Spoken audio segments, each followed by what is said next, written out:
Hello, welcome to our January 12th, 2024 Club Cubase livestream. My name is Greg Undo. I'm the host of the livestream today. If you've not attended a livestream before, how it works is you can submit questions in advance to clubcubase@steinberg.de or simply ask the questions, type it in the chat field. When asking questions, realize that my ability to answer all the questions in real time may soon be eclipsed. We'll go through all the questions asked chronologically. If you don't see an immediate response to your question, at that point you could, if we could avoid asking the same question over and over again, that would be appreciated, just kind of so we get through more questions.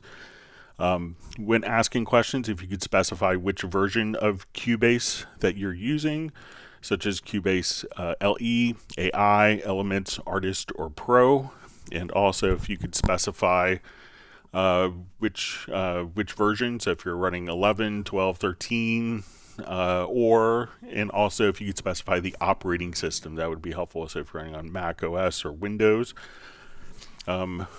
we should have an index of all the topics covered in today's live stream, pinned several hours after the live stream ends with timestamps, so you can navigate back and forth to particular topics very easily. If you wanted to search for topics that have been covered on previous live streams, you can go to cubaseindex.com. I also have a Word doc or a PDF file that I could share if people want it. And there's over 30,000 different topics that have been covered.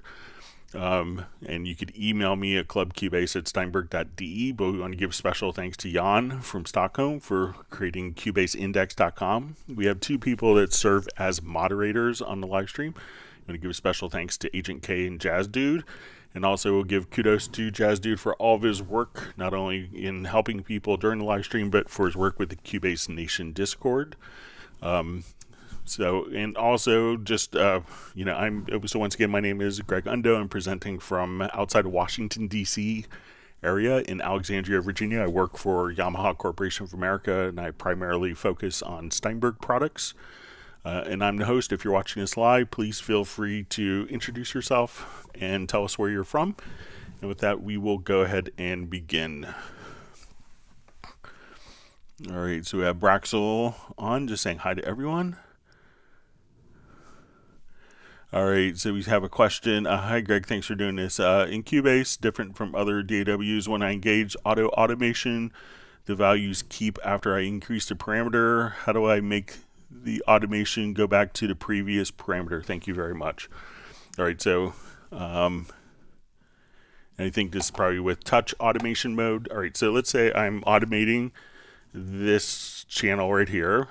All right, so we're going to start our value, let's say, at 0 dB. All right, so when we go to automate, so I'm going to hit play and I move my control surface. We could automate this, and right now I'm in touch mode, and that will keep the same value because right now it's going to maintain, and we could think of this like a physical fader. So it's going to maintain that position until it gets to another value. So if you wanted to jump back, what you could do is just simply place an automation node at the end. So let's say we place it. So basically, if you're in touch automation and there's nowhere for it to return to, so now when I'm in touch automation and I go up and we go down, if there is, we have, let's say, our point afterwards at this point. So we just do a quick touch automation. I move up, and then we can see that it goes to the parameter. So I'm going to leave it here, and as soon as I let go touching, it'll just simply return back to that particular position. So if you have a touch sensitive fader, now I let go. But if there's no value for it to return to, it's going to be kind of just like a physical fader where if you move it down, it's going to be in that position until there's a value for it to return to. So I think it makes sense that it doesn't necessarily just maintain the same exact value throughout the whole thing unless you've specified kind of a return value. So place a point afterwards, and then as you automate, so I move this, it will now return to the position because it knows where you want it to return to. And also, if you wanted to just come over and quickly grab points and do little bumps for automation, you could just do that directly right there using the range tool.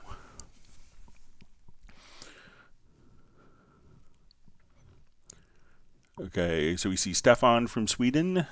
We have Music Cow or Cuckoo from Omar from France. Thanks for joining us. We have Alexander Plasko from Connecticut. We have Helmut Official checking in from Greece. Thanks for joining us today. We have Larry B joining us from a cold Brampton, Ontario, where it's snowy as well. Greg Robert asks, hello, Greg. Thank you for your work throughout all these years. Is there a way for the plugin to follow the selected track? Let's say I have a Pro Q opened on each track and select another one. So I've seen some plugins do this. I think the SSL does this. But let's say if I add a number of audio tracks, there are. So let's say we have these tracks added. And I want to just quickly insert the same plugin. So let's say, okay, I want to come over here and let's just load up, let's say, my VST Dynamics, or I'll just put the compressor on each of those channels. Let me just activate Q-Link, and I'll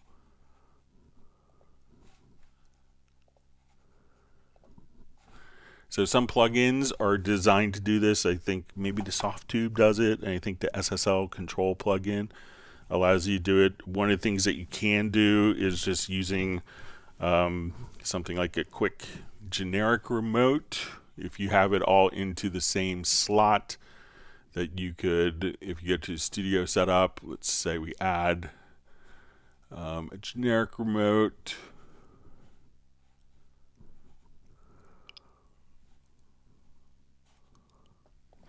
All right, and I'm going to set my input here. Let me just,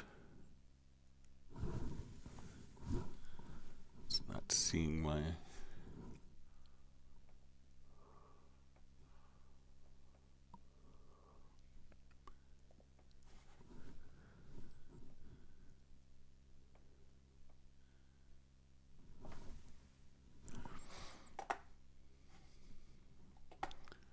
it's currently not seeing that, so let me just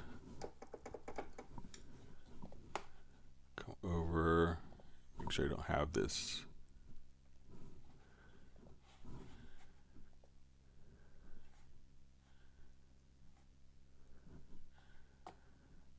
All right, it's not seeing my MIDI controller, but what we could do is just say, okay, we want to learn this MIDI input port.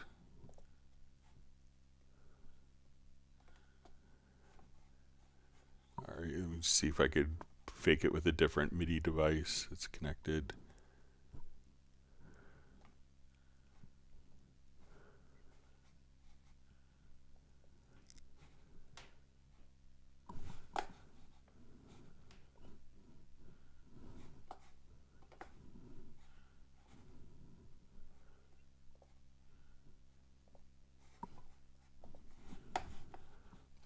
But you could come over to just like the generic remote has a function where you could say, I want to take this particular, so we see my panorama and the MIDI ports set up, but let me just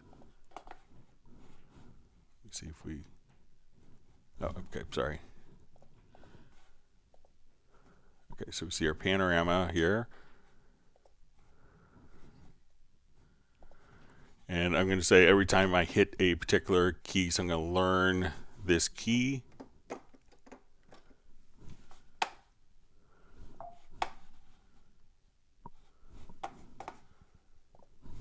We have that assigned to different functions. So I'm going to now say we'll go to mixer and we'll say selected,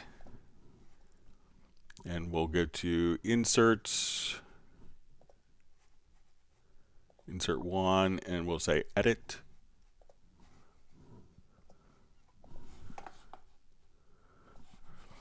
So now every time I hit that key, it's going to open up that particular effect for you, and you could have that hold or just toggle. So now just as hitting a particular MIDI message can open up that particular plugin without any, so now I'll do it on the selected channel. So, but sometimes it's in the plugin itself. Some plugins do that automatically. And I think it could be part of the VST spec. I think John Barry was asking about that, and he has it working with a Clarity plugin.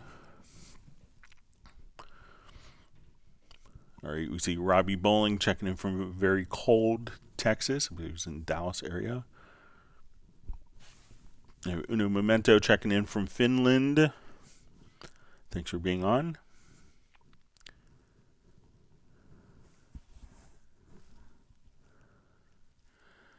All right, so we see question. Hello, everyone. I have monitor A and monitor B in the control room that I could switch between. Wonderful. Is there a way to a trick to hear both at the same time? So if you have monitor A and B set up, something that you could try to do is, let's say if we come over to our studio menu, we go to audio connections. Let's go to your control room. Something you may want to try, is when we go to add a particular monitor. So I'll remove a monitor. There's something you could try. Is say we want to add a monitor, just choose for your monitor to be in quad. So we could just say we want this to be LRCS and just assign the particular outputs here.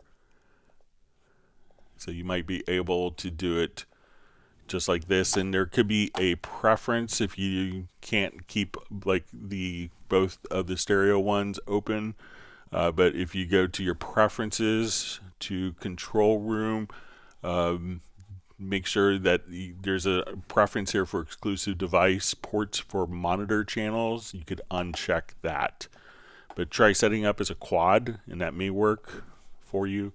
But they're usually kind of set up to be discrete, so you could switch back and forth, but that may kind of do the trick for you. You could experiment with that. I'll go back to my HS7s here. All right. All right, so we had Dallas LaRue checking in from Las Vegas. Greg Roberts is saying hello to all his Q bros. All right, always wonderful to see Jazz Dude.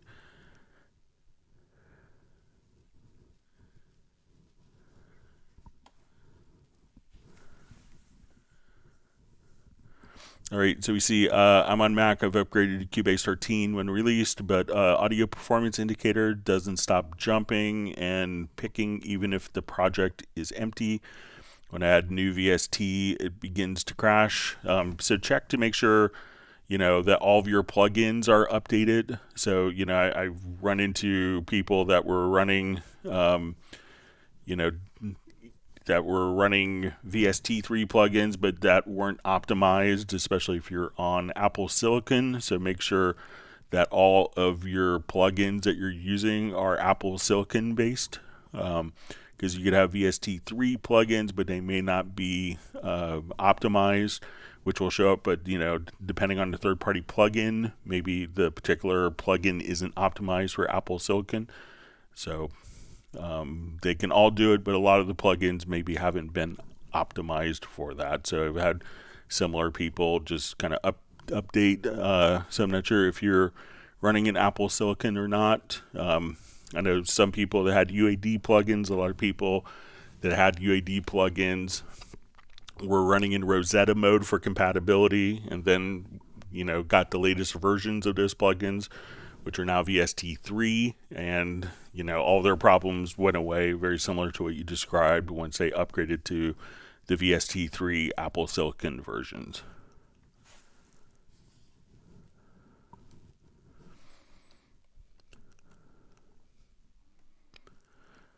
All right, so we see Soren checking in from Sweden. He's going to be here briefly. He's going to have to watch a replay later. He says he's looking forward to WaveLab 12. Yeah, so am I. All right, and we have Husk also checking in from Sweden. Thanks for joining us. All right, and we have Tony Trunzo or Trunzo watching from Australia. So thank you for joining us from down under. It's my favorite country I've visited. I want to go back and take my family with me. All right, John Costigan's checking in from a sloppy Wisconsin. All right, and we have Rhett Davis checking in from Winter Park, Florida.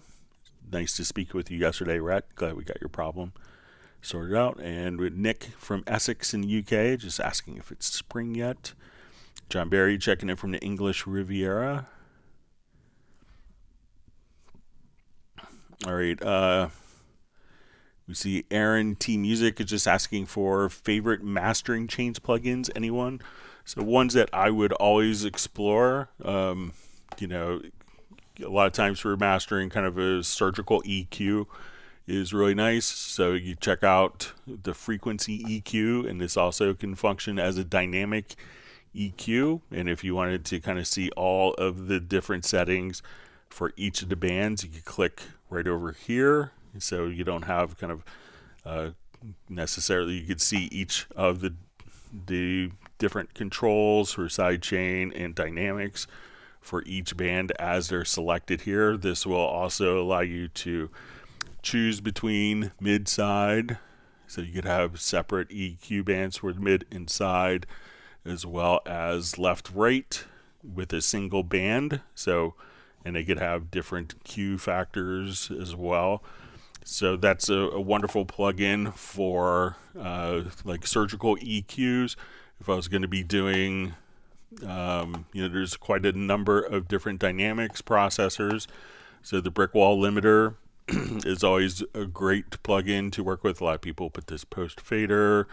If you're doing, maybe more aggressive dance or EDM pop productions, check out like Razor is a wonderful plugin for doing more, to achieve more dynamics. I always like to use the Imager, and from the Imager, this is where we could have a multi-band Imager where we could just come over here and say I want to widen kind of the top, the high end, and I want to make the lows a little more narrow in kind of stereo width, and just lots of wonderful plugins for processing.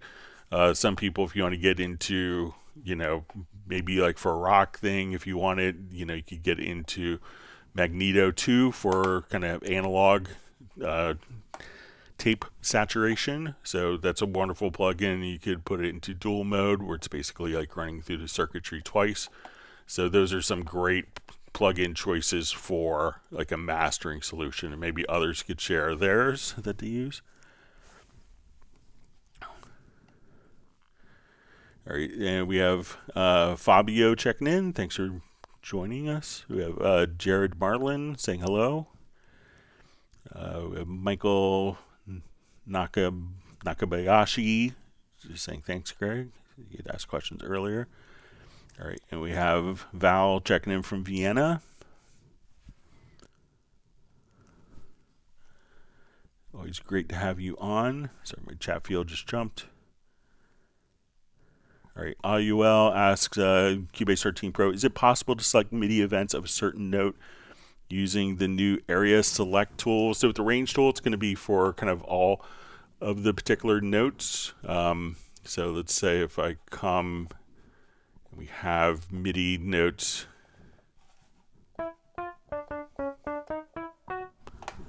just...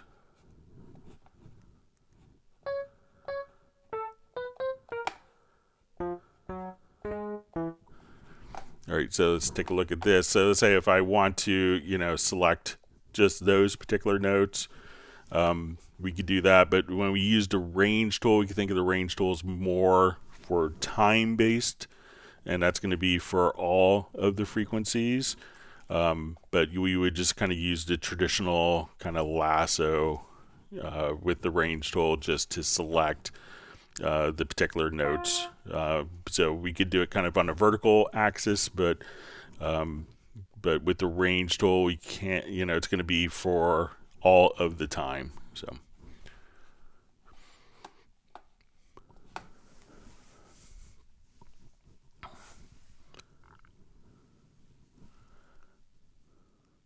All right, Mickey's Productions asks, hey Greg, could you please show an example of how you would freeze a bus channel, for example, a drum bus with effects, and then continue mixing the drums? Thank you. Okay, so let's go load up a quick project with drums.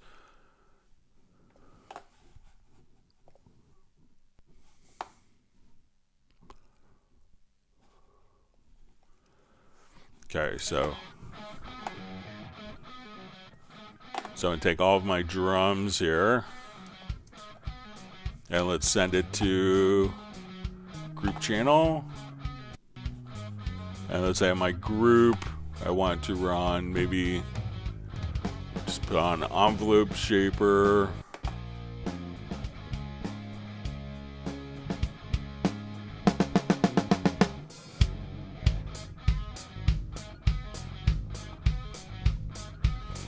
All right, so if I wanted to render, or if I wanted to create a file that was based on the drums, what I would do now is just go to export, audio mix down. There's a couple different approaches. We'll say let's take the group, and I want to create an audio track, and we'll say export.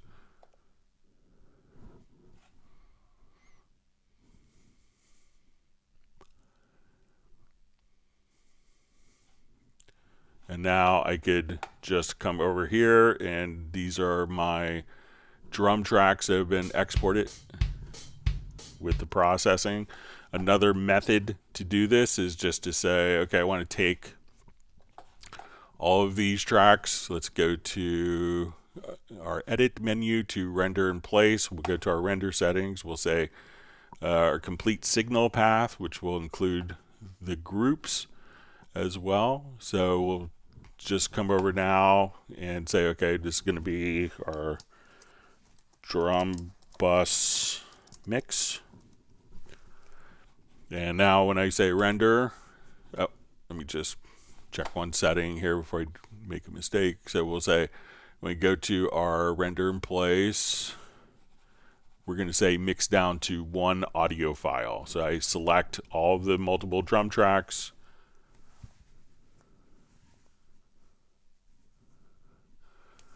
and we could have those muted or not. And I'm going to not have these record enabled. So again, sorry, my fault.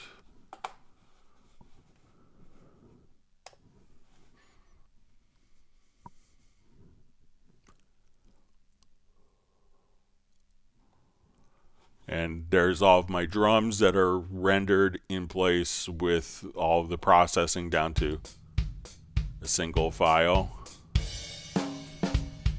So just select the particular events. You could select the tracks if you want, and go to export. You export files, or go to render in place, go to render settings, choose complete signal path, mix down to one audio file, and then everything is just mixed down, and we'll place it directly underneath your particular the last selected track. So let me know if that makes sense for you.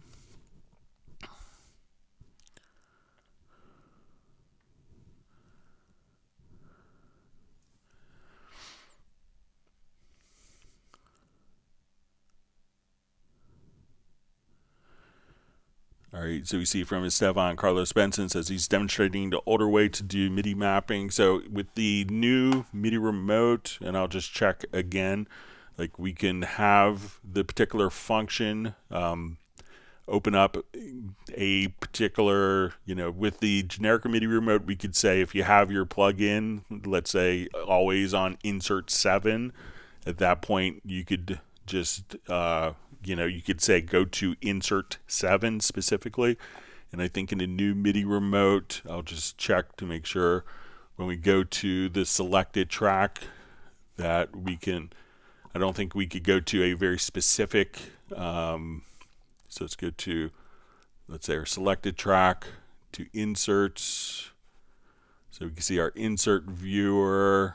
So we can edit the plugin, but we can't necessarily, we could have to go to your next insert slot or previous insert, so we can't specify go to insert 7 or insert 5 or insert 1. So that's why I showed it in the previous generic remote, because you could, if you have the plugin, insert it on the same insert slot across all your channels, regardless of which insert slot, you could do it from the generic remote. So that's why I showed the old way of doing it. All right, always wonderful to see Michael Marshall from Somerset, UK. Thanks for joining us. All right, we have Aaron T Music is tuning in from Comox. Thanks for being online with us. All right, so always wonderful to see the artist known as Love from New York. Just saying hello to everyone, wishing that everyone is safe, and he wants people to hit the like button. All right, Chris Lee's checking in from an even colder Missouri. All right, so we have Louis Che checking in from Chicago. We're having a lot of snow today, so I think we're going to have our first snow in the DC area maybe Tuesday.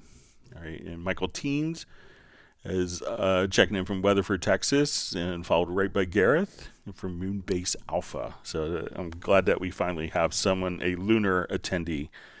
That's almost better. That's even better than Antarctica. Thank you, Gareth. All right. Always great to see Trondon again. Thanks for joining us live today.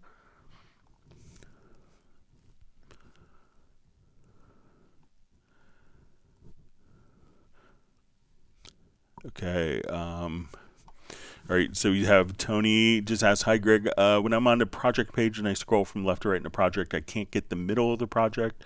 It either goes to the start or straight to the end of the tracks."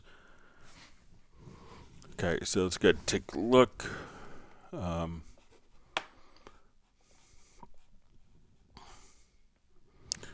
right. So on the project page, and I scroll from left to right on the project, I can get the middle of the project.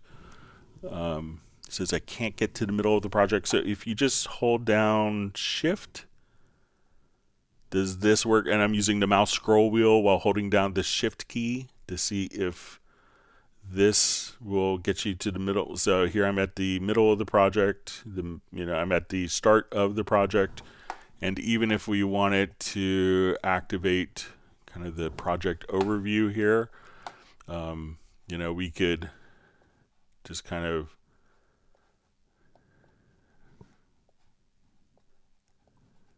navigate up top here as well. And if we want to extend,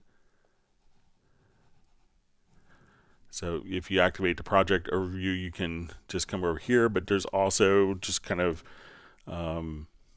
so let me know if Shift plus kind of the scroll wheel, if that will allow you to navigate to the middle of your project, or again, if you activate kind of the project overview here, you could just kind of grab the selected range. So if we want to say, okay, I want this range selection and I want to navigate globally in my project, we could do it in the project overview, and that could be enabled right up top here. If you go to like your settings, your setup layout. So let me know if that's helpful for you. All right, so we have Madge Deepers also checking in from Cold UK. All right, and we have the Don just saying hello to everyone. Orthedon.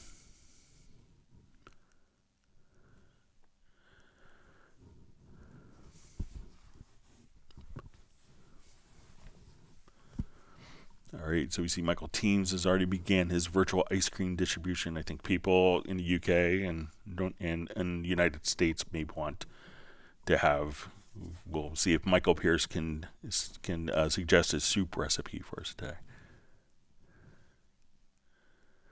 All right, so Yak Martin said, did Greg just click and pull an insert sideways to delete it from the rack? So yeah, that's kind of one of the ways to get rid of inserts. So if I just come over here and I have an insert on a particular track, and if you want to get rid of it, just grab it and drag it away, and that will get rid of the insert. So just just kind of grab it just like that and move it away, and then you should be in good shape with that.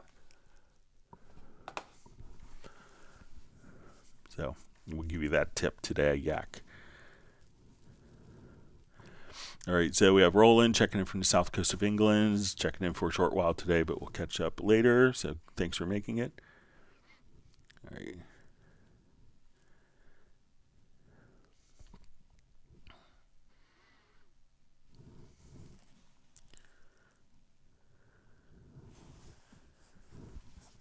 All right, so John Koskian from Kenosha just says it's 33 degrees and he needs a squeegee to shovel snow away.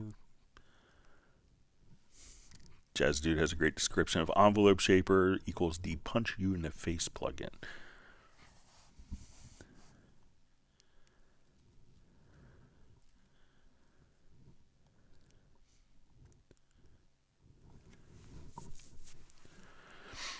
All right, Aaron T Music says, are there any particular mix bus / master bus plugins for orchestral, and does their order matter? So, a lot of times it's interesting. Sometimes when I go to composers' places, studios, and kind of see, a lot of times, I remember being at remote control, wasn't in Hans's room, but one of the other composers that was there that was just kind of going around getting a tour and meeting different people. And one of the things that, they were doing tons of like saturation on the orchestral stuff. And they're thinking, and they're kind of approaching it for like, to make our orchestral stuff, he's like, I remember the composer telling me, he's like, to make my orchestral stuff stand out, I sometimes treat it like a rock mix. So, they're doing some, a little bit of distortion, a lot of tape saturation, a lot of magneto, just to kind of get it to jump out of the speakers. So a lot of these same principles, there's kind of a very purist, we'll say like a Tellerk school of classical recording techniques, that are very pure and try to minimize, signal processing as much as possible and maximize on mic position and performance. But a lot of orchestral stuff, people will use the very similar plug-in chain on the master bus. And, don't be afraid to, go into tape saturation and distortion.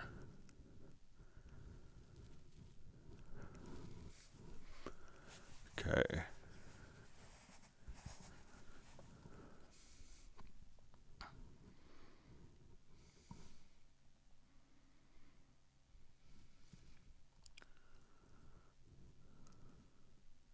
Okay, John Koskian says he wants people to please hit the like button.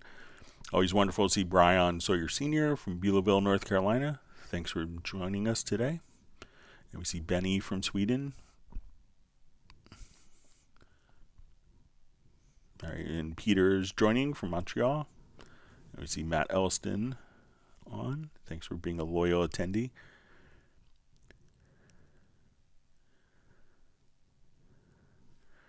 Michael Teams says, drag an insert into oblivion, revelation of the day.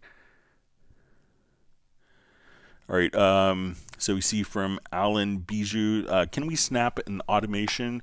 So I think that so I'm going to make sure we have snap turned on. So we'll come here, and I think if we're doing automation, that we could snap. So let's say if I have automation written in, so I'll just come here, let's write in some,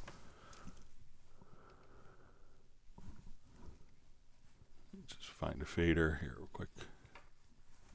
Let me just put on my mixer.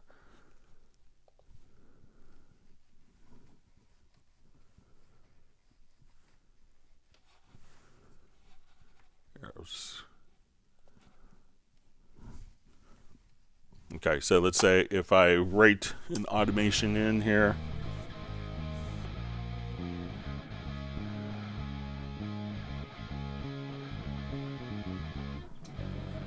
all right, so once we have automation in, so we don't want to necessarily snap automation as it's being written, but let's say like I want this particular automation point to go to, like, directly to the bar. As we have snap turned on, I think we can see that we could just have it snap directly to the bar as we do this. So we could take different automation nodes. So let's say, okay, my automation node is here, and as I move it, it can automatically snap directly to the bar. So if I come here, we could just say, then you could just snap just like that. So make sure that you have snap turned on. And I'm going to, over here, let me just set my output bus for all my tracks here quickly.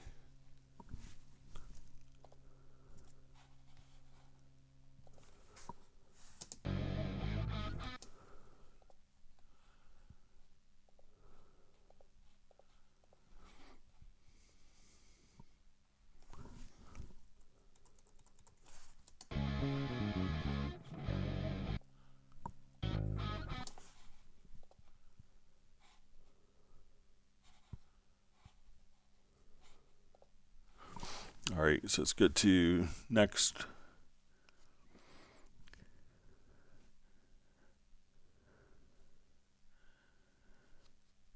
All right, so we see colory musicaleo, just says loves Cubase.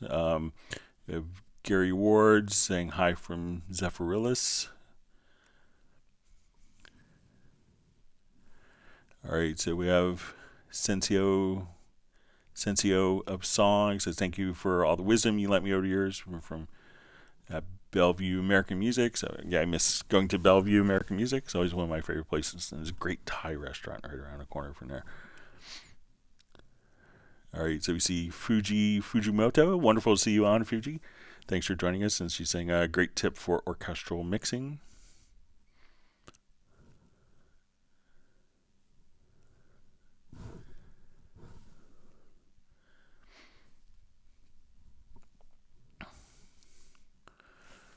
Okay. Right, so I think we're up to our questions. Let me go to some of the questions that were mailed in, so we can get to some of those. I think we're caught up. All right, so we had a particular question on how to add group channels directly below the selected tracks. So when we go to add group channels, they can be placed into different folders. So I'm going to, let me just change the routing here quickly on all of my tracks.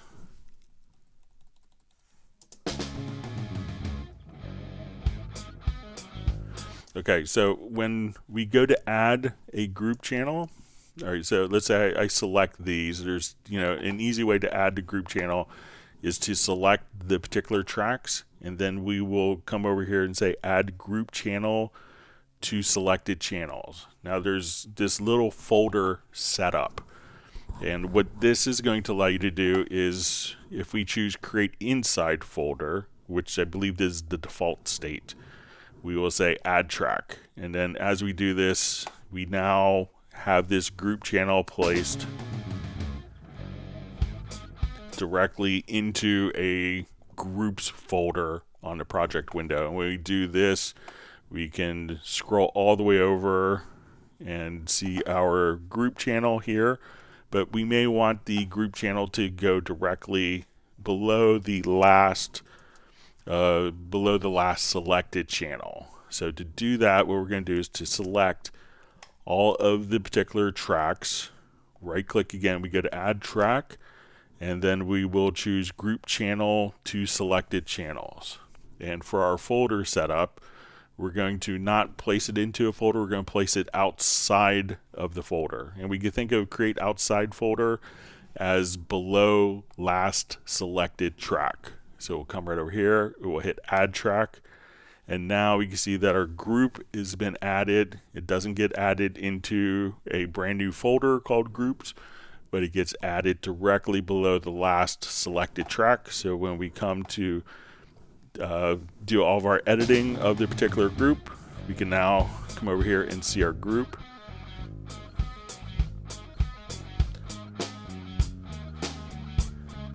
And now our group is automatically just right there next to it.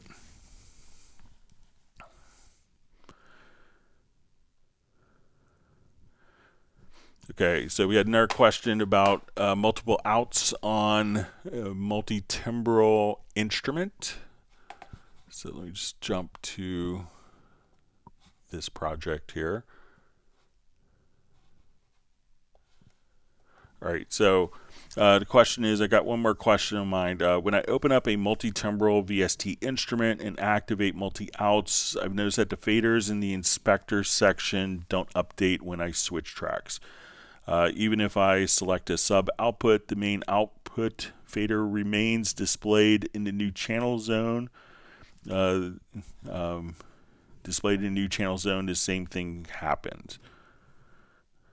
Okay, so let's say I have an instance of Halion Sonic. So let's say I have an oboe,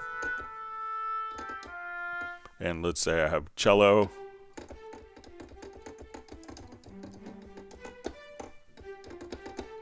And we can see that each of these instruments are going to, my oboe is going to output 1, and then I have output 2 directly here for the oboe's output 1, output 2 is the cello. So when we go to our mix console, we could see, and I'll just move this up. So when I play the oboe, it's on this channel. When I play the cello, it's on this channel. So we see the oboes in, we see slot 2 is for the cello. So when we want to actually see this carried over into the mixer, we could see, if you go to the routing page in our primary inspector, at this point you could say, instead of my cello going out of the main, I want to send this to go out of slot 2. So now when I adjust my oboe, I could come right here to like the audio characteristics. And now when I go to my cello, I go to the channel. And we can see that when I adjust my cello channel here, that it's not affecting the oboe. And I switch to my oboe now.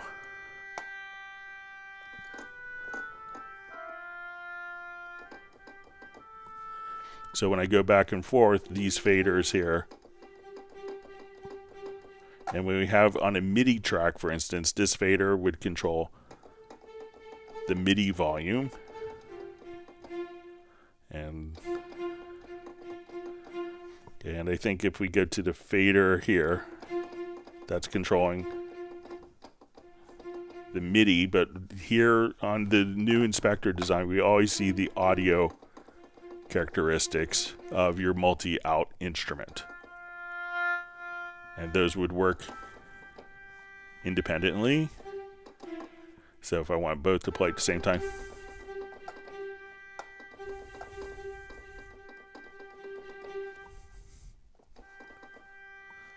So now if I want to control. But I think the trick that you need to do is just in the routing, choose your output directly from here, and then the faders will function independently. All right, let's jump back, see if we have more live questions. We'll work our way back here.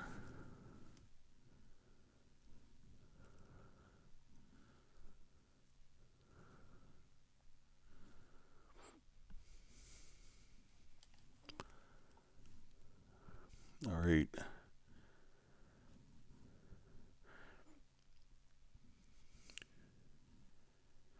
All right, so we see, can we write automation to a selection range without playing?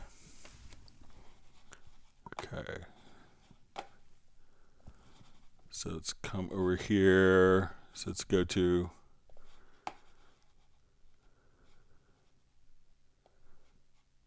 all right, so let's say, if I want to take my automation here, so let's say if I have a selected range, I could adjust that without playing.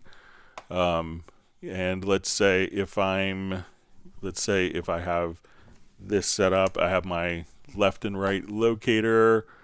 And let's get to our automation panel here. I think we could just choose to write within the loop. So now if we just come, I think that we may have to play, but if we wanted to just automate within the particular loop, let me just get my MIDI remote set up here quickly.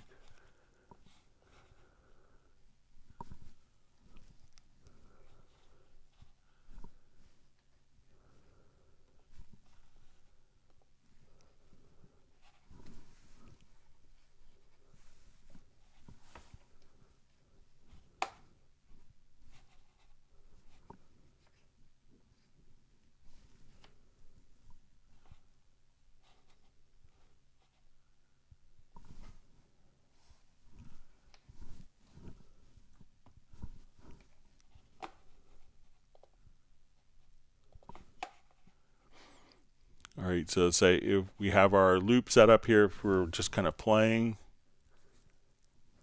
and say, okay, I found a point, then we could just choose to write the automation within the loop. So say, okay, I want that, and we could do that, but you could, again, always just come over and with the range tool, so if you have that particular range, just do automation just like that. And if you wanted to adjust the curves, you could do your Bezier curves and everything like that. So, if you wanted to do as it's playing, you could just write only within the particular loop points if you want, or just select with the range tool, just come here and move up and down like that. So let me know if that makes sense for you.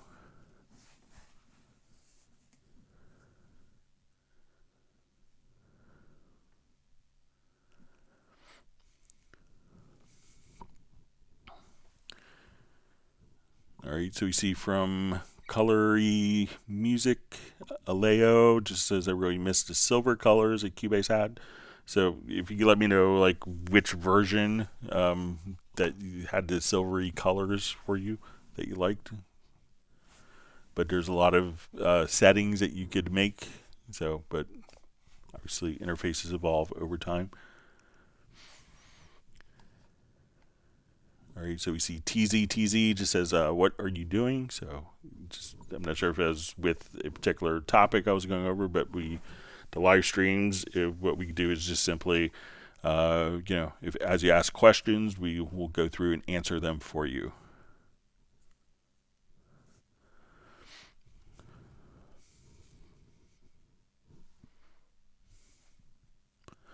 All right, so we see the Pentagon Audio Manufacturers ask, hi from Lisbon in Portugal. Love the new Iconica sketch. Sounds lovely. However, it sounds a bit wet on reverb. Is there any way to dry it up? So I think, you know, we have more kind of options in the full Iconica, but let's say if we come over here to, so let me just open it up. And we'll get to edit. So I think, you know, we have a little less control over the microphone placement. So it's not reverb that's being added. It's kind of more distant microphones. So I'll just show you if you had kind of a full Iconica.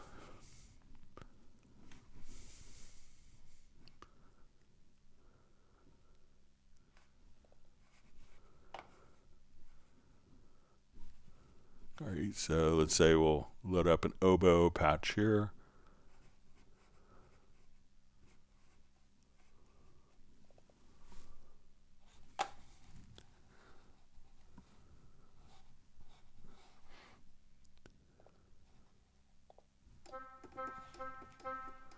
All right, so now when we want to go to, let's say, but what you could do is just kind of come over, and here you could blend. So if you wanted it to be all dry, or you could have the decatry.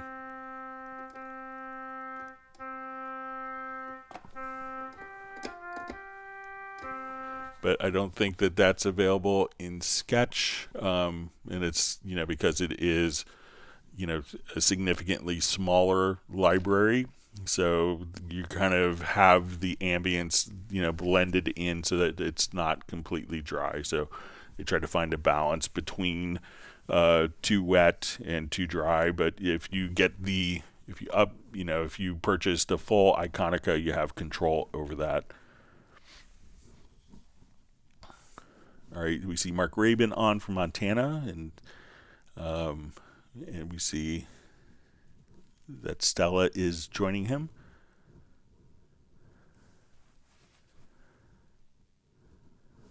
And everyone say woof to Mark Rabin's dog, Stella.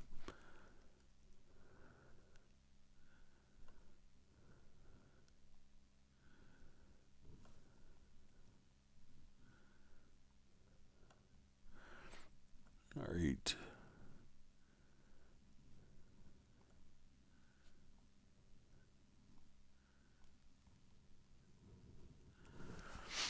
All right, so Dalbski asks, hi Greg, my preferences, user interface, track type, default colors, stay gray no matter what I do. Can you help me? Thank you.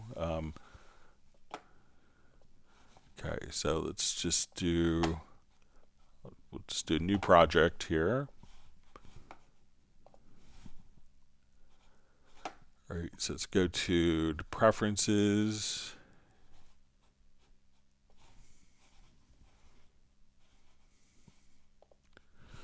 Okay, it says my preference is user interface, track type, default colors. Okay, so they just stay gray. All right, so let me.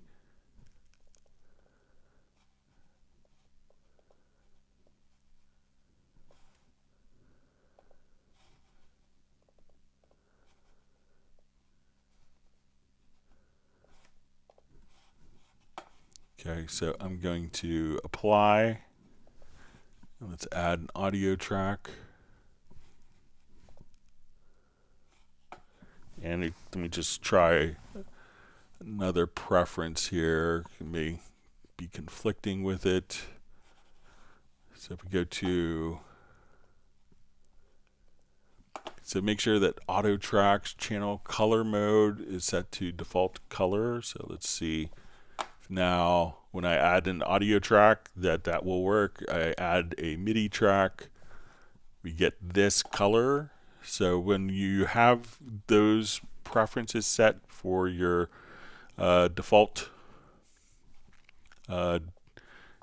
colors here, if you have the track and mix consoles, we could say if this is, you need to have this set to use track default color right there for that preference to really make sense. So if this is set to use the previous color +1, it's going to use the colors from your color palette, which you could click Option Alt to click. But if that is set to use the default colors, we can just come over again to the preferences. So if this is set to default colors, then it should automatically work like we see changed there. So let me know if that's helpful.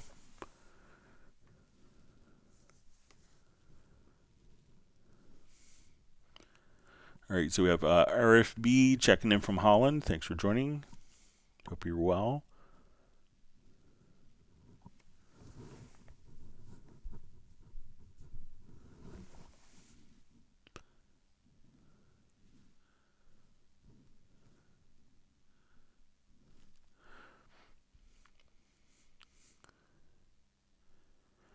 All right, so John Barry asks, hi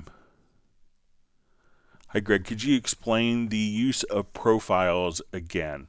All right, so what profiles will allow you to do is, let's say, you're going over to a friend's studio, they have Cubase, and while they're working with Cubase, they have their own key commands set up, they have their own color schemes, they have their own presets for like global workspaces, they have presets and ratings in Media Bay, different elements like that. And, so they've customized their Cubase setup for how they work.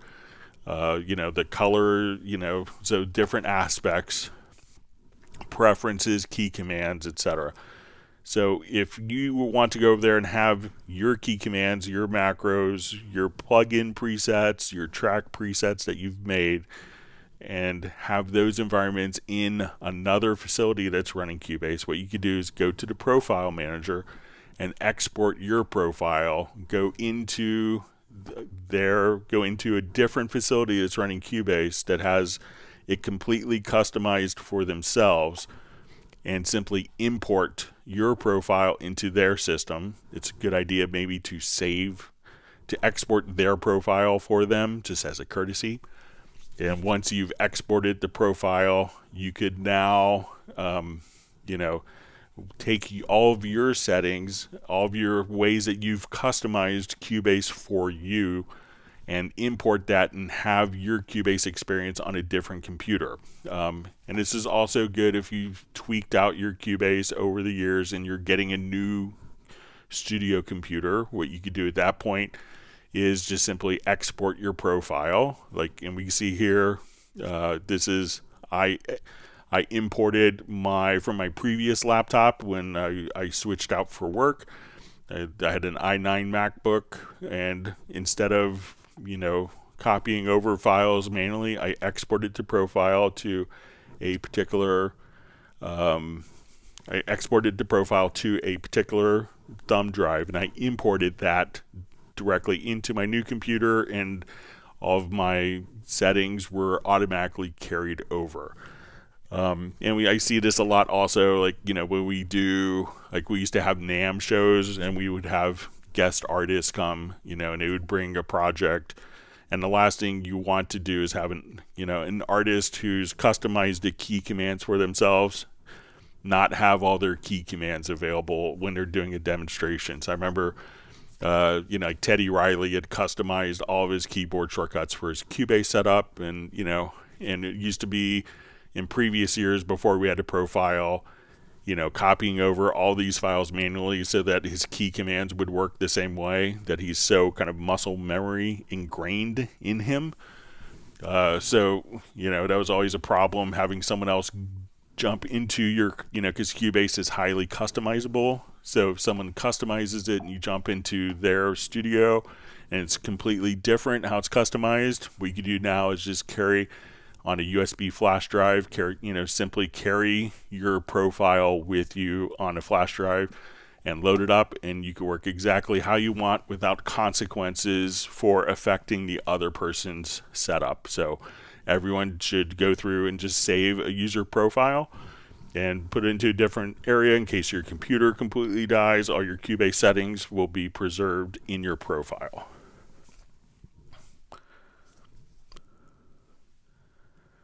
Okay, I guess Gareth doesn't want to hear oboe again. All right. So we won't tell.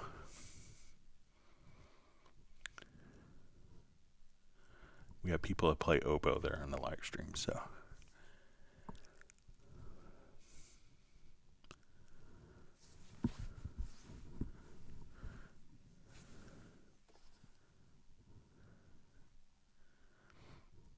All right, see people saying hi to Stella.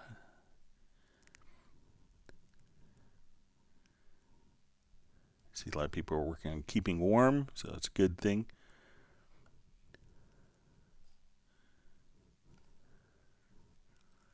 All right, reading through comments.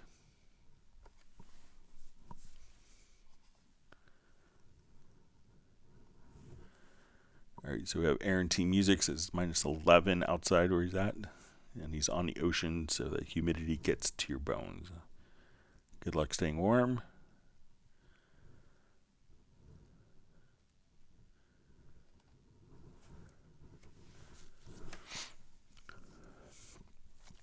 All right, so Larry B asks, is there a risk if I just used a file explorer to copy a project and its folders to make a backup versus using the Cubase backup option? Will the project work as expected in the copy directory? So it will, as long as you're, so when the backup project is really useful when perhaps you weren't as diligent about file management.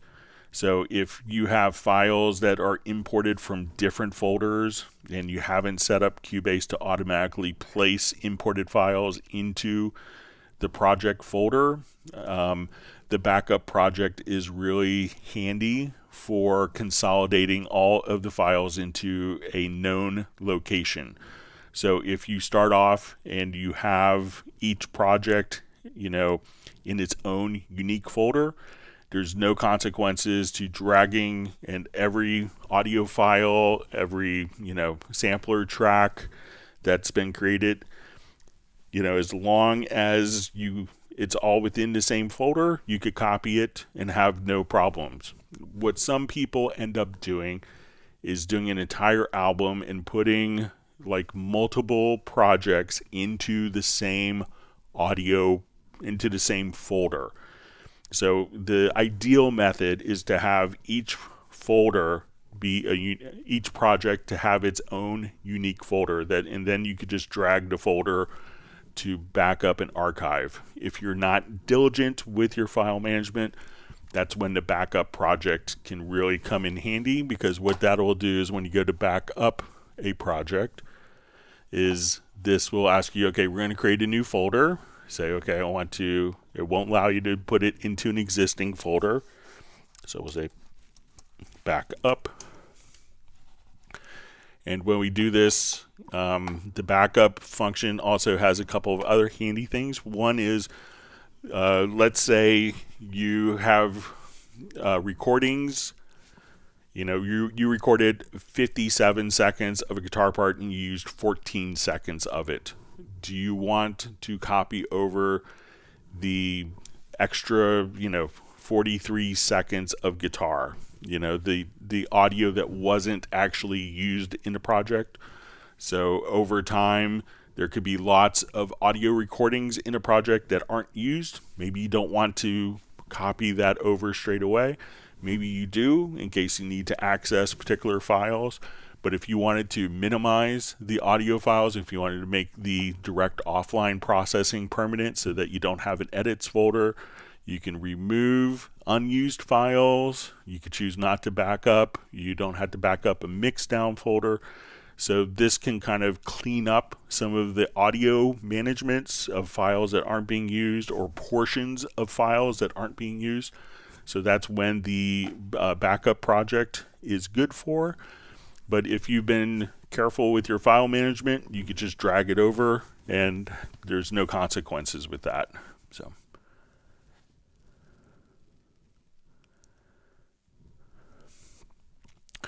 Okay, Johnny asks, hi Greg, is there a way of assigning a button on my Logitech MX2's mouse to say open the mixer window? So what a lot of the, functions do on mouse is you can just simply assign, I think most mice, I don't have a Logitech MX2 mouse, but I think what you'll be able to do is to assign a keyboard shortcut to a button within like the mouse. There's probably going to be like a little software utility that says when you hit this button, it does a particular function. So what you want to do is to assign that button to the F3 key. And then once you assign it to the F3 key, you could just come right over there and open up your mix console. So I think that the setting is actually going to be done in the Logitech control panel for the mouse, as opposed to inside of Cubase. So try to just assign that button to like an F3 keyboard press.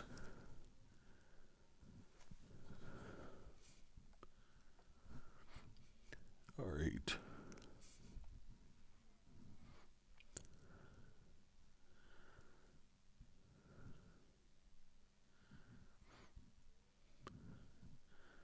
Yak Martin says, not wrecking other folks' complete setup out of courtesy is a nice tip. So,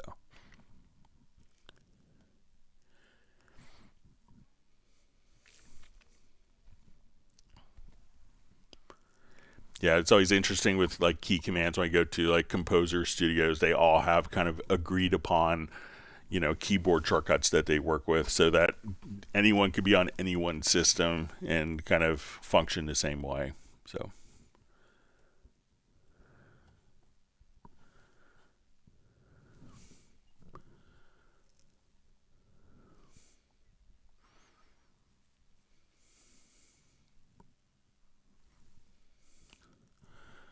Okay. All right, just reading through comments. We see Larry B just says he wants to have a solid backup strategy. All right.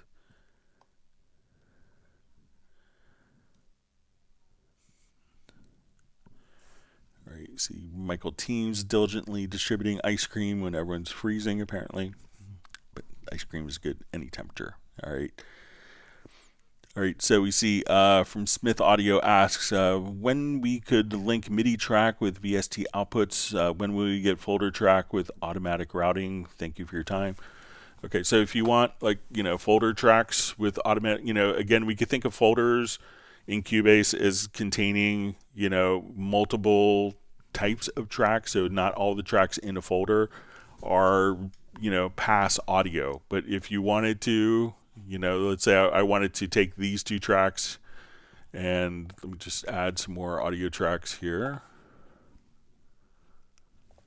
Okay, so I want to take all of these tracks and put it into a folder and route it. So what we could do at this point is there is a macro that's included. I have way more macros than you'll see a short list of macros, but there's a macro included. Say selected tracks to new folder and add group channel. So we'll say, okay, let's call this our vocals.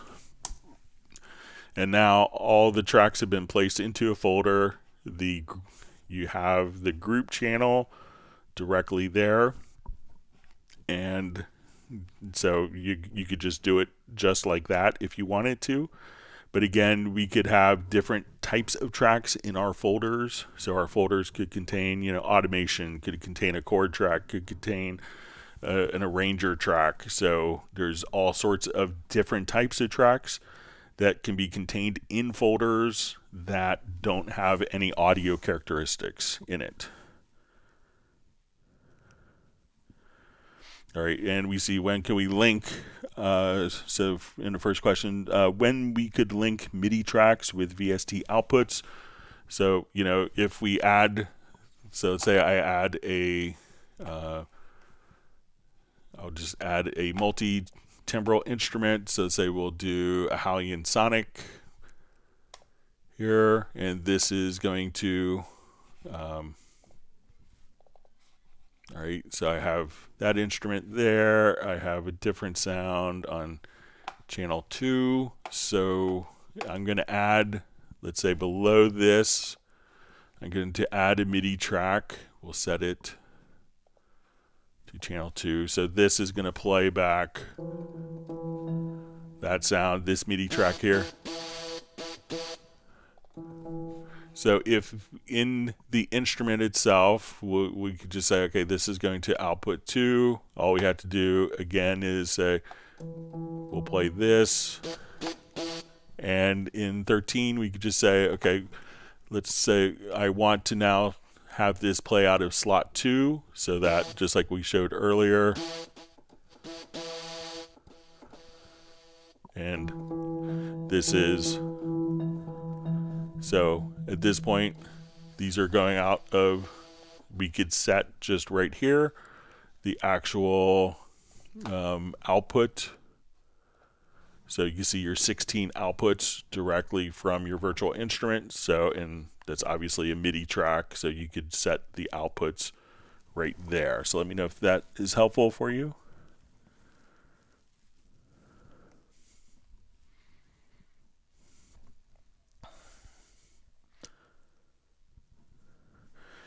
Okay, so we see question from Couscous. Are there any built-in tools in Cubase for solving phase issues for better mono compatibility, for example, for synthesizers or double guitars? So let me just open up project here with double guitars.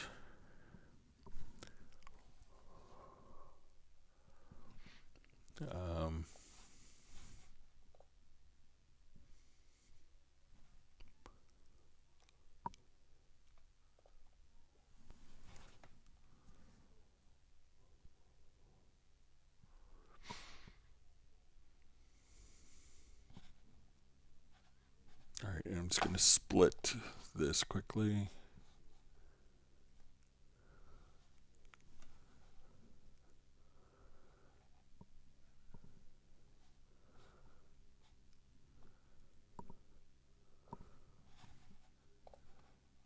All right, so let's say we're listening to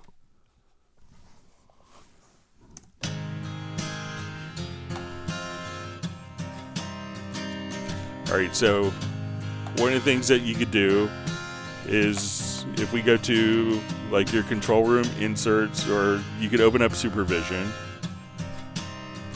and we can say I just want to see, let's say there's entire like phase scope. And what's really helpful is on this one is a multi-correlation. So, you know, if we had a track that was out of phase, I could just come over here. One of the things you could do is kind of invert phase on the particular tracks. So we could, as we listen to this, when we see everything kind of very round here, and this is almost like taking your audio waveform and looking at it, rotating it 90 degrees, and we can see our frequencies here are positive, but when we take if one of the tracks is out of phase, we can see that this goes very horizontal, and that when we see these negative, kind of the red, these are the frequencies that are out of phase. So, and again, just by on the info line, so if you want to be able to determine if there are phase issues, you can just click and see that visually very easily using the different phase tools in supervision. But you could also just invert phase from the info line for the selected event, or if you go to the pre area on our channel mixer, you could flip the polarity there on the selected track. So now if I flip the polarity here, we'll see that both of them will go.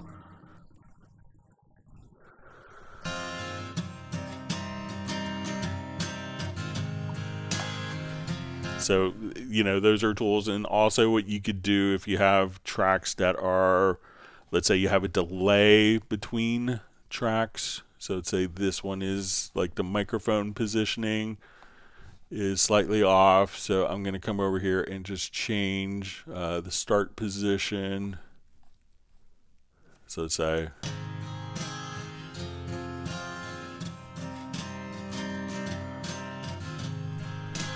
so now when we look at our supervision, we can see that these are slightly out of time. Let's say that you used a multi-mic setup.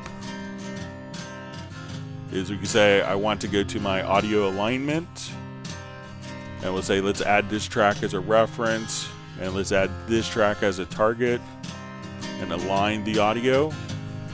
So just listening to that, we can see that we have phase issues. But if we do an audio alignment, that will then take the timing of one track and use that as a reference for the other tracks. So you have several different approaches. One, using the supervision meters for identifying phase issues very easily and effectively, and even by frequency, which is really useful. Also being able to flip the phase or flip the polarity from the project window or from the channel inspector.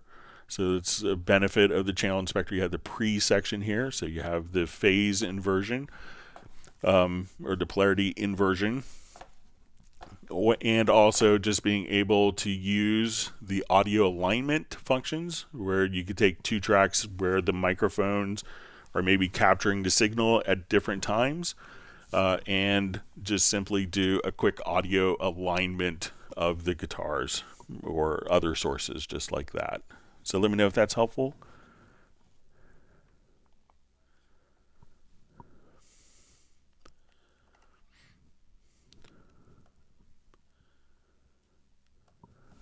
Okay.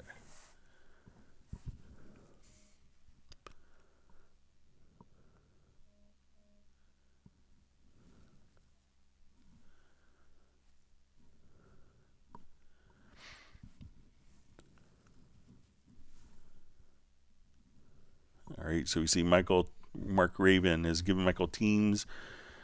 He wants to give him a golden yacht with a mansion on a private island with amazing gardens, and for a limited time only a helicopter with dotted paint.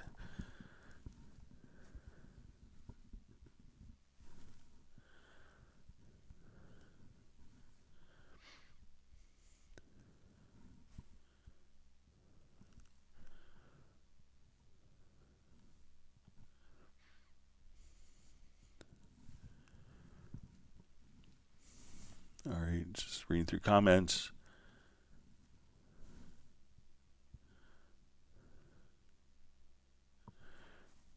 All right, so we see Vincent on, so just saying hi to everyone.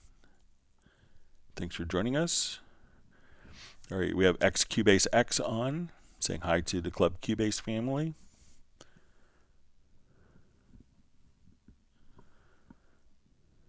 All right, so we just see, will my email question be answered today? I think you missed it last time. No offense taken. So I think the question might have been about setting up the, setting up like a fine control for, let me just jump back. Let's say if to do like fine control on different like EQs with the MIDI remote. So when we come over here, let's say we'll go to or I'll just open up my channel settings here.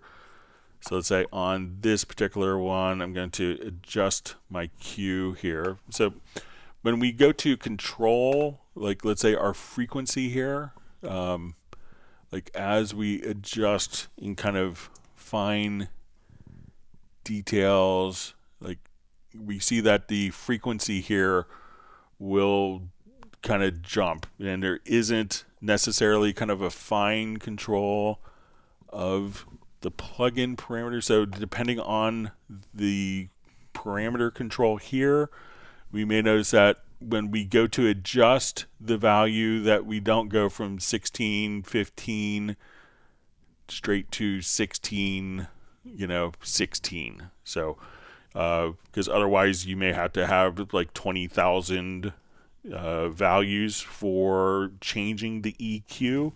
So when we go to the MIDI remote and we want to assign a particular function, so the question was about doing fine control. So when we want to come over, so I'll just switch this to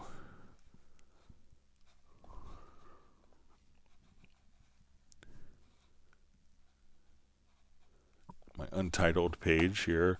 So let's say I want to control this particular parameter. So I'm going to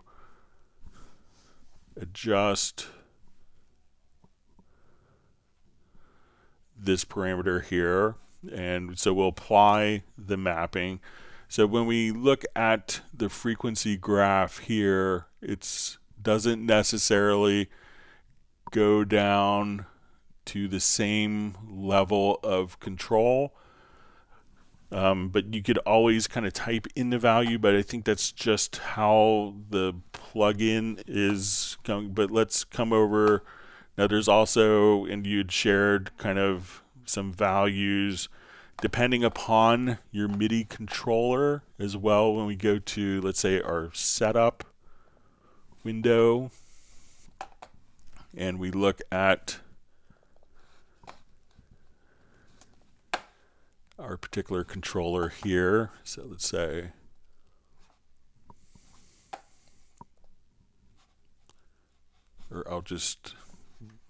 we'll make a new one just to kind of show this.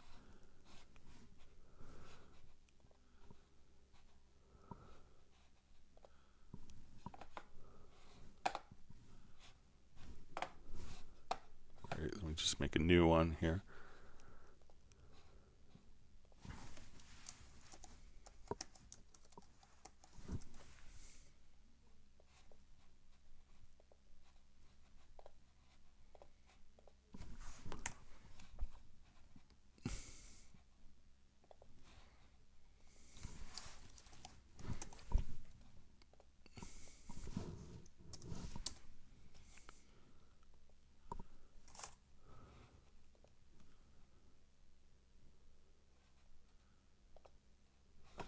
All right, let me see if I can clean up the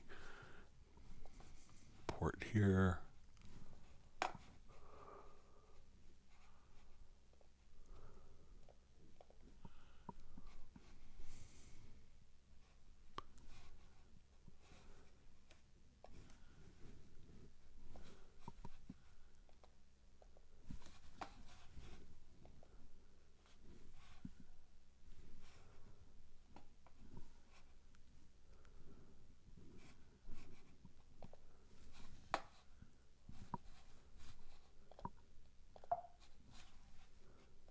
All right, let me just.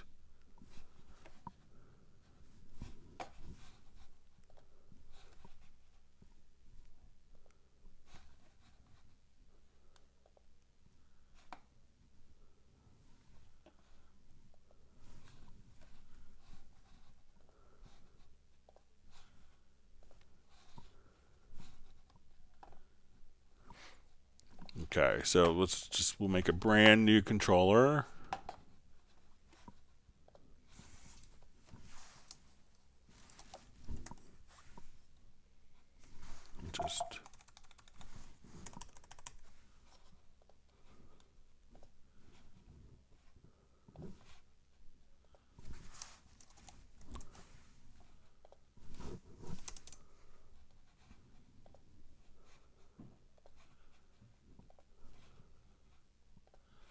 So some controllers can have a higher resolution for the control. So we'll come over here, we'll create, let me pull out my fader box here, my choy sauce. All right, so I want these to be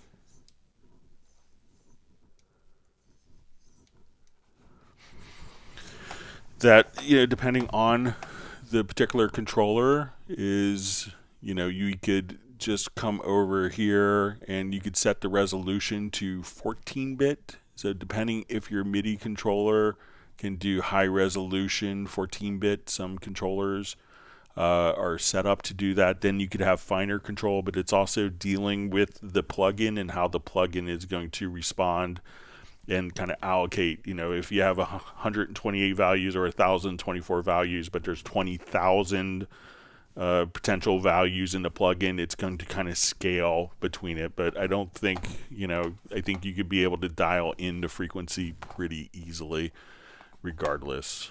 And you could always double click to type in values.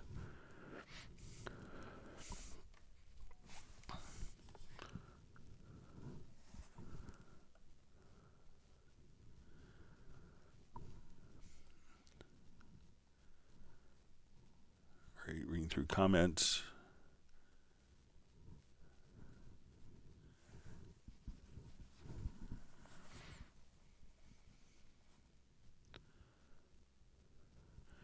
All right, so we have Rob from Tarpon Springs, Florida. All right, so we see, how can you ensure that the controller lanes I set up at the bottom of the editor screen stay the same and reappear for an instrument if I open and close different instruments? Okay, so let's come over and say if we have, just add a MIDI track here.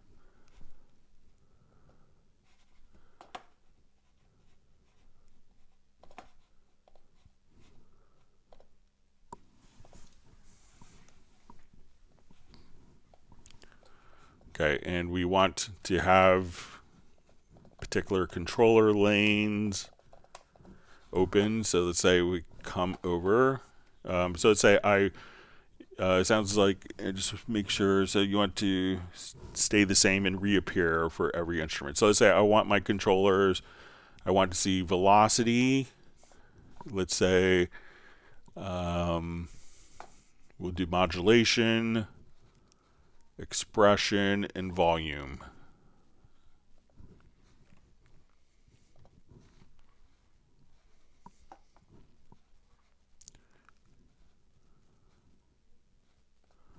Okay, so I want these controller lanes to always appear every time I open up a particular project. So when I come over here, let's say we have, and I'll just extend this range over. Okay, so what we could do is save these as a preset. So we could have different presets. So we come over here, we could say, let's organize presets. So you could save a preset. So let's say, okay, I want to save this as, so click on the little drop down menu here. So we'll say organize presets, and I'll just rename, we'll delete this one and hit OK. So let me see if that's the add preset, sorry. So we'll just call this Rob. Okay, so now as we're working with this, let's say at this point, we are only showing velocity. I can now just come over and go to my Rob preset and it will show up there. Now, if you want this to show up every single time by default, what we could do is just, we can add a preset and then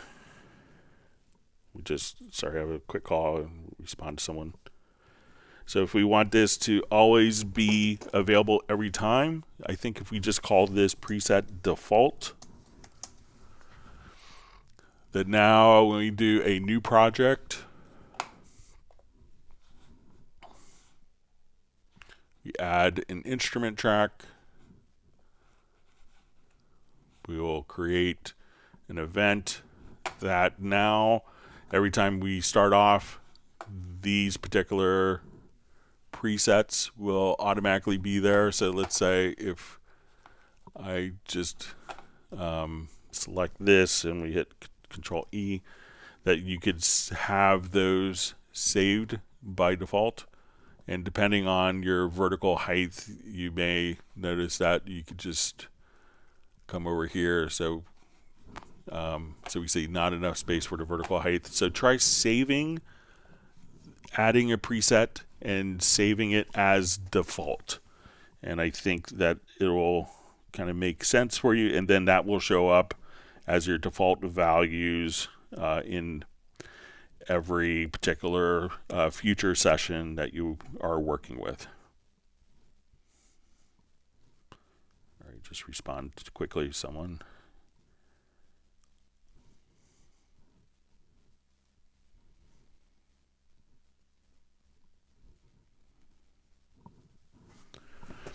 All right. So we'll jump over to the next question. All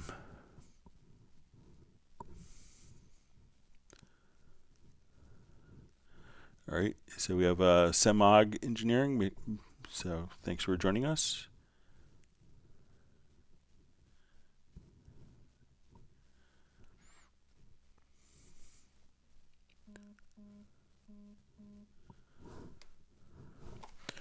All right, so you see John Barry says, always wanted a phase meter in every channel, even more now, so we have the channel selected in the left zone. So, a lot of times what people will do is, like, if you have a multi-track project, something that a lot of people don't necessarily know is, let's say, well, I'm playing this.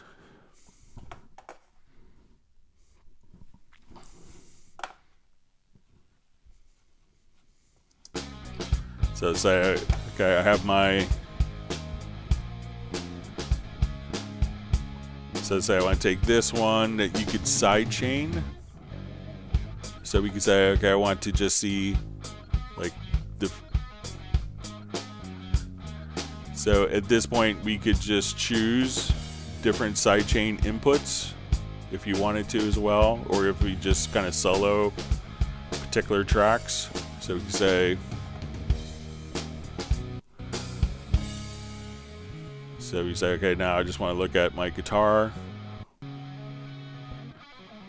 And that way I could just, from within this particular plugin, I got the one plugin open and sidechain different channels as the input. If you want to isolate it, or if you solo the track, you could have, see the phase only for that particular track as well.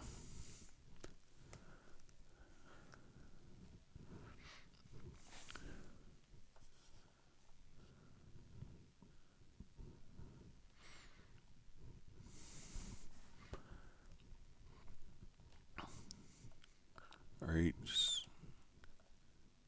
Sorry, my chat field just jumped.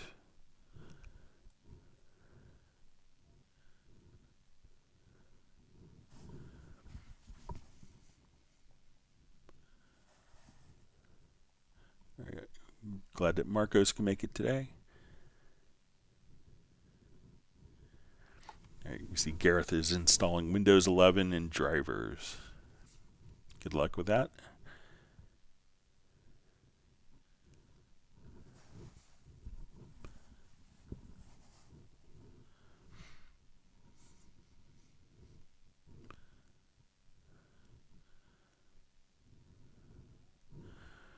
See, John Barry just says he likes adding the musical note into the EQ frequency setting to set the value. Really nice function. Yeah, so if you're not familiar with that, so let's say, okay, I'm in the key of A here.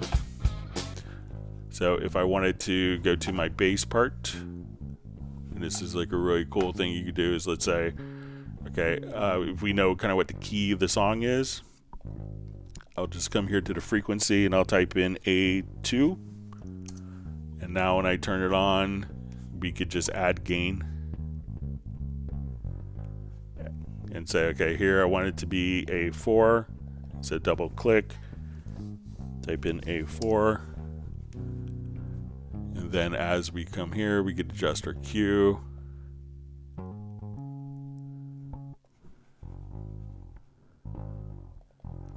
And say, okay, let's go to A3.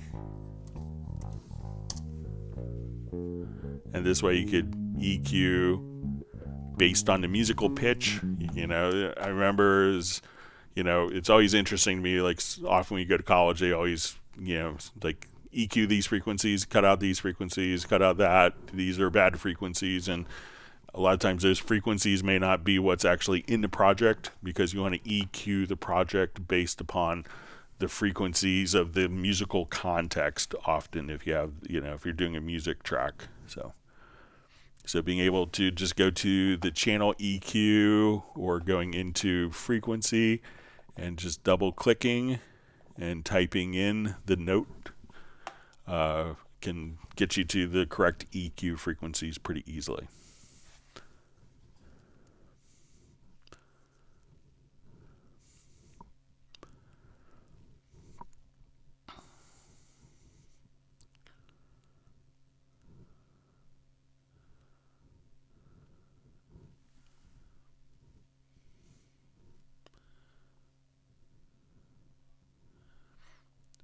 Okay.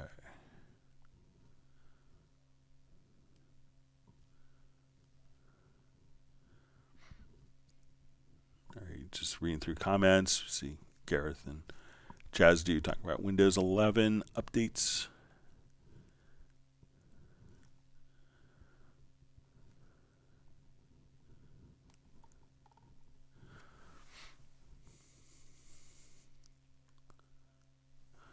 All right, so a question, is it possible to make the project area background more than one color?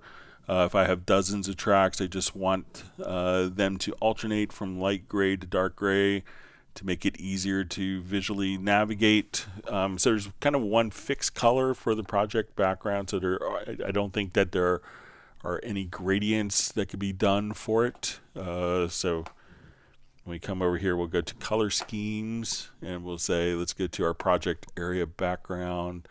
So it's just going to be kind of one particular color. So we could see kind of the new color, but it doesn't kind of go from light to dark or variations. So we could have kind of one particular color set for the background, which may be easier, I think, in the long run.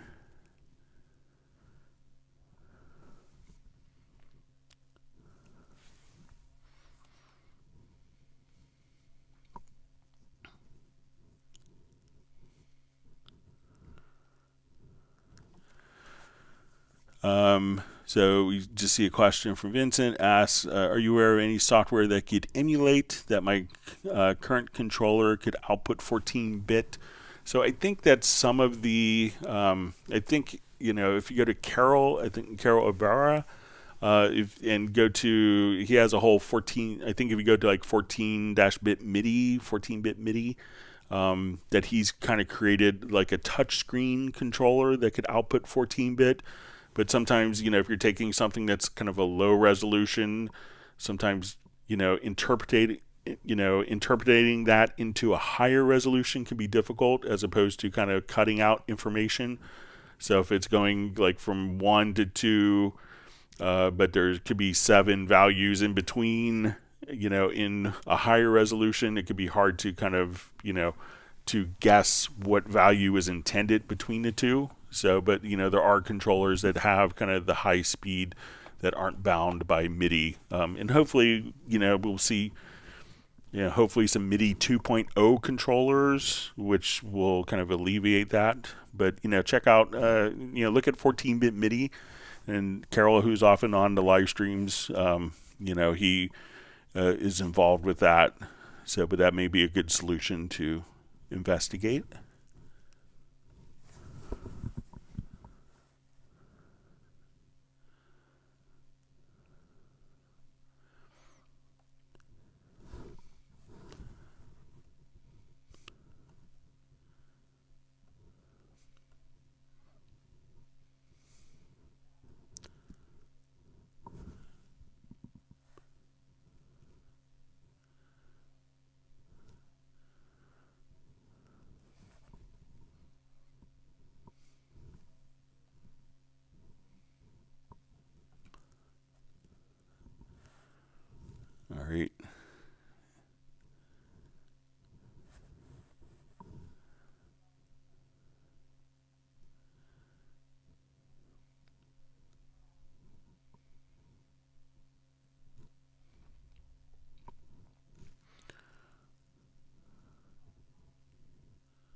Just reading through comments here.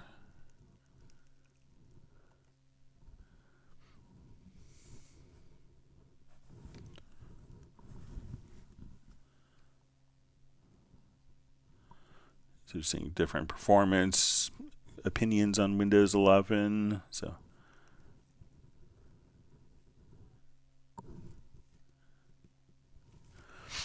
all right, so we see, hey, I need a new feature. Just from Papira Metra. Hey, I need a new feature. When I'm making a kick wave, a sample track, and I already programmed the kick, I don't want to drag another kick into the sampler lower part for my sound selection.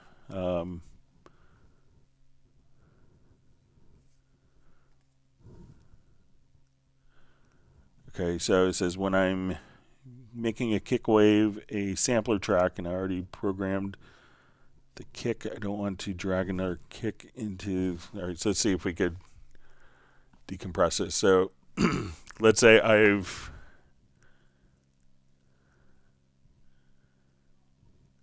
so this is when I'm making a kick wave sample track, and I already programmed the kick. I don't want to drag another kick into the sampler lower part for my sound selection.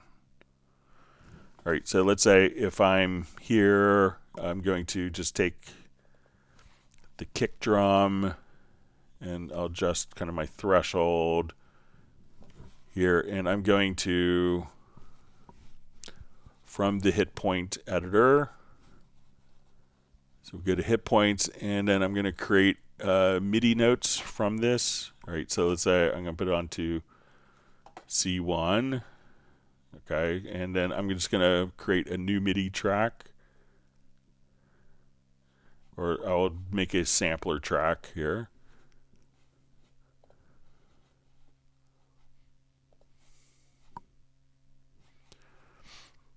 Okay, so that track is selected.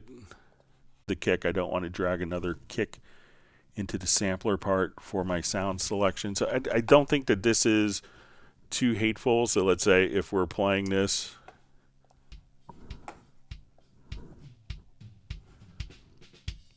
and now I go to the sampler track. So let me know if this is, so let's say I go to my media and I want to look for kick samples. So we'll come over to Groove Agent Library. So I'm going to say, let's just grab our kick.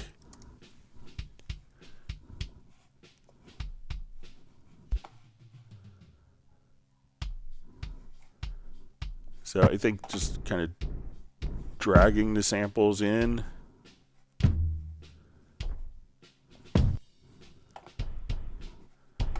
So we hear kind of the original sample, the original kick here. I don't think it's a horrible workflow to have to drag the samples in. So now as soon as our kick comes in,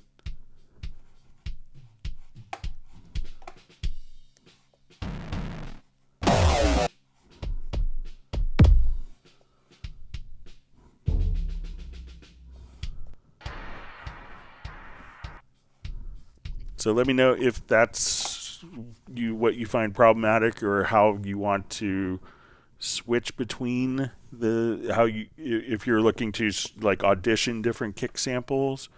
But I don't think that's too hateful of an approach to do it. If you wanted to, if you were triggering it inside of Groove Agent, we could. So let's say I want to add an instance of Groove Agent.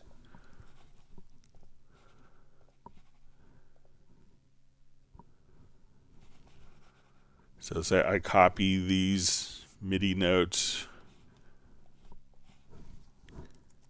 here.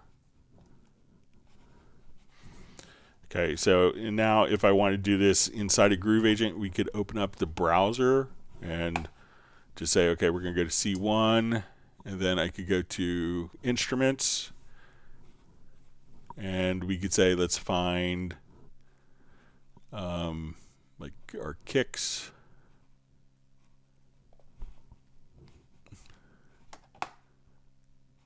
Okay, so we'll have our part start here.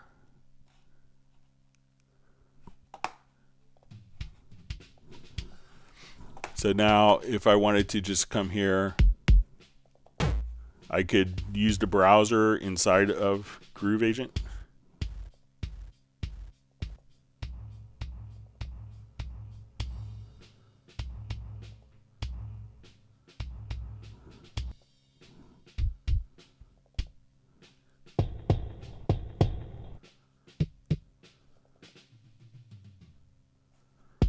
So if you want more of that experience, maybe use Groove Agent as opposed to the sampler track. Then you could just audition samples quickly here.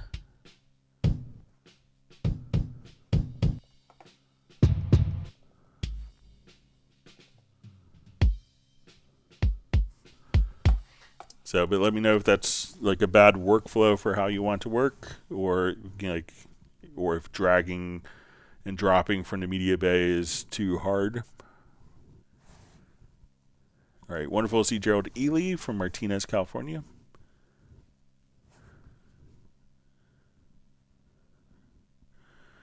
All right, and we see he wants to choose the next sample in map or sample randomize. All right, so if you are here, one of the things that you could do is, let's say, okay, I could see, so if we're listening to just the sample here. Okay, so just, and if you wanted to, randomize, you could just come here and click on Shuffle Results.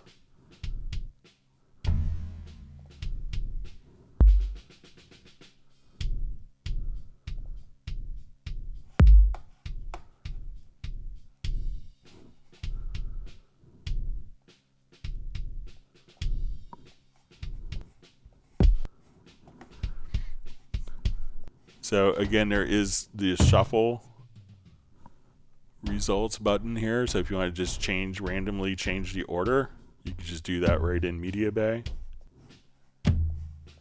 So if you always find yourself going to the same sample over and over again, and you can find a highly inappropriate sample like that.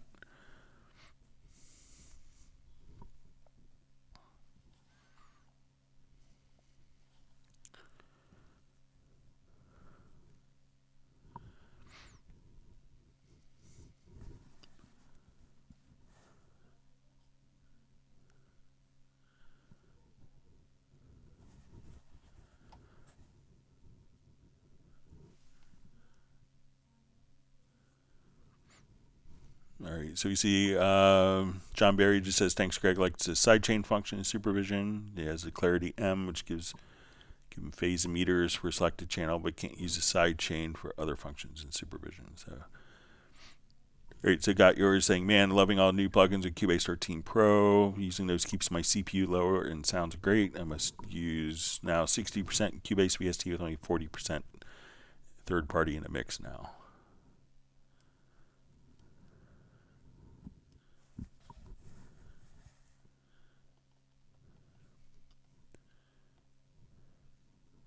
There you see Larry Beach checking out for today. He's wishing everyone a great weekend. We look forward to seeing you on Tuesday's live stream, and stay warm.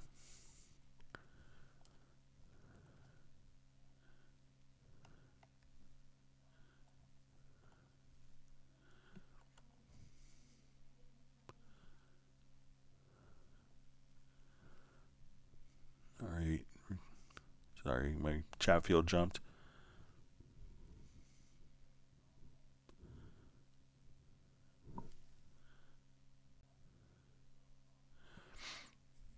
All right, so we have from Patrick, if I add an effects or group track, create inside folder. Cubase creates a non-resizable folder to put them in. I would like to create those folders myself and have them, and to not have them affected by vertical zooming. All right, so let me just add an effects channel track here. All right, so add an effects channel track, and I'll just add one. So we'll add our effect channel. So we add reverence, and we're going to put it inside a folder. So this will create an effects channel. All right, so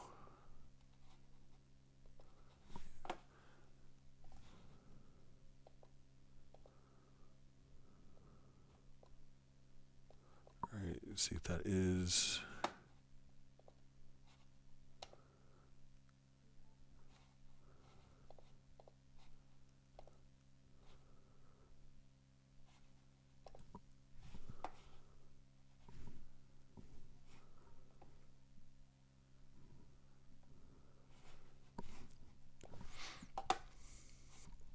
All right, so it is not zoomable. All right, so let's say if we navigate to the bottom, all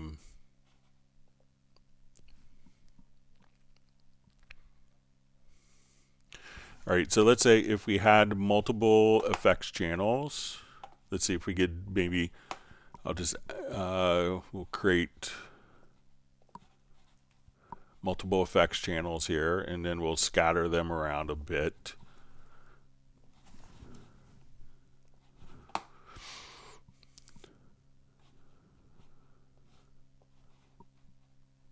All right, so let's see, we may be able to take an effect and select all of our effects channels and put them into a folder for us. So let's see if we could do that.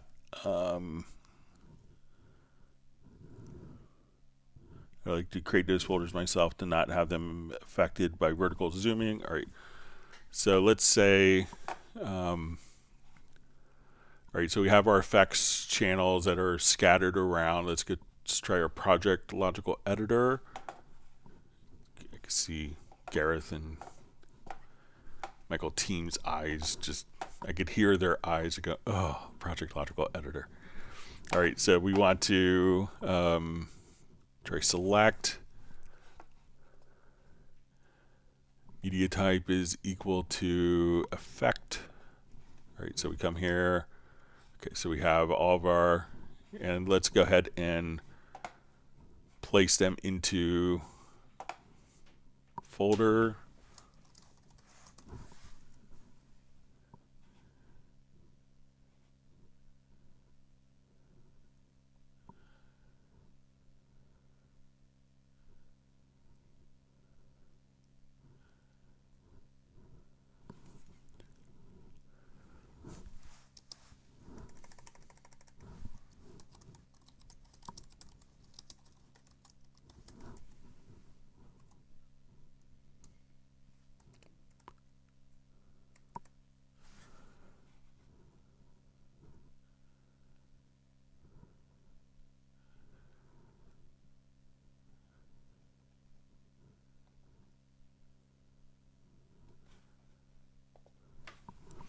All right, so let's say if we have all these particular effects tracks, and we can, we'll say move tracks to folder. So let's see if this, so now once we've done that,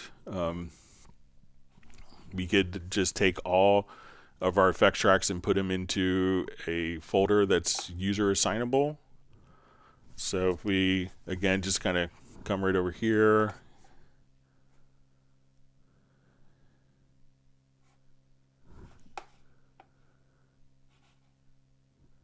so our effects tracks that are all kind of scattered all over, so we just said select effect tracks and place them into folder. You could just do that, and you could do the same with group tracks if you wanted to. So if you had them outside of the folder, you could consolidate them. And once you're here, you could also just try to right click and add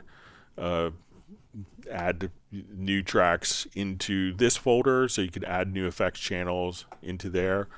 And let's say if I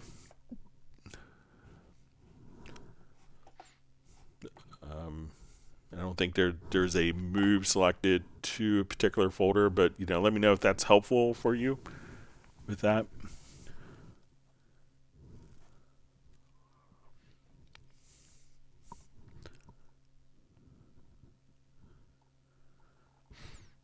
All right, so you see Mark Rabin just asking if anyone's used this Simon Phillips jazz kit in Groove Agent 5, wanting a little less intense drum sound. So yeah, if you haven't heard it, I'll show a little bit of it. All the Simon Phillips kits are really pretty wonderful and spectacular. So we'll come over, let me just add, if you haven't heard it, we'll just play a little bit of it. So we'll come over to Groove Agent SE. Let's load up our kit with patterns. So not only do you get Simon Phillips drum kit, but you get Simon Phillips playing it as well.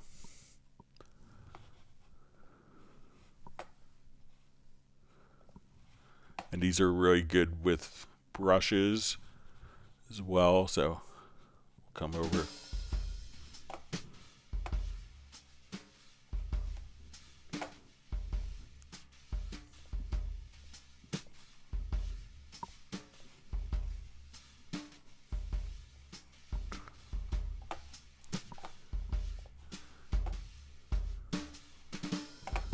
So let's say you'll get kind of tempo indicators here with this.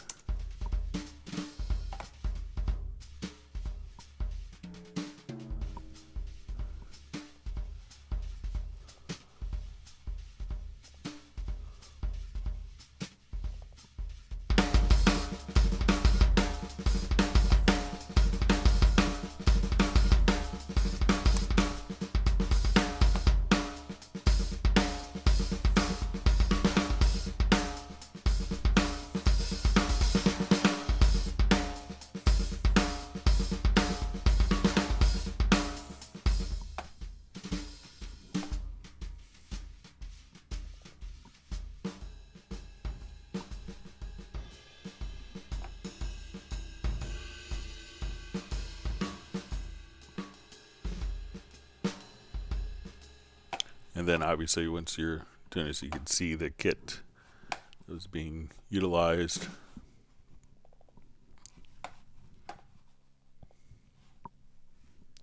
So really wonderful kit. And again, kind of with typical Simon Phillips, you have a lot of tweakability over, so if you wanted to switch between, your different snare hits as you're coming over here. So whether you want it to be brush or not, how much room, and versus overhead if you want, tuning, attack.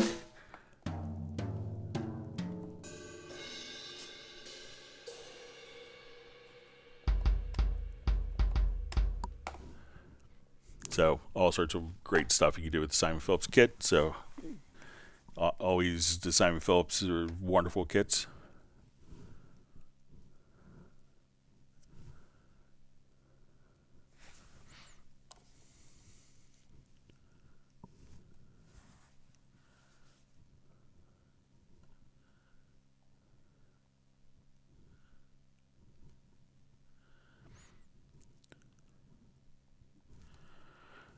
All right, so we see John Barry asks, Greg, have you got any insights on when we will see MIDI 2.0 in Windows 11? So I thought it was something I'd heard, and this is not any like secret inside information, that was supposed to be coming like the first quarter of 2024. So maybe, before April 1st, there might be a Windows update, but I haven't spoken to anyone at Microsoft about that or heard anything. I may know some more information after the NAMM show in a couple weeks when some of my German colleagues will be over.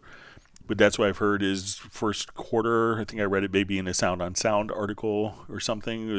They're slating for the first quarter of 2024 for MIDI 2.0 support.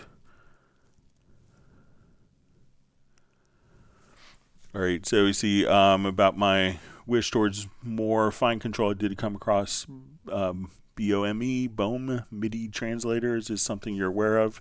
So I'm not familiar with it, but I could look at it after the live stream.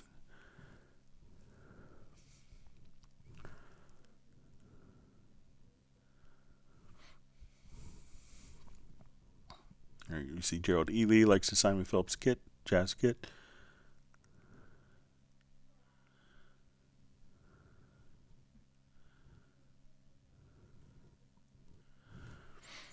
All right.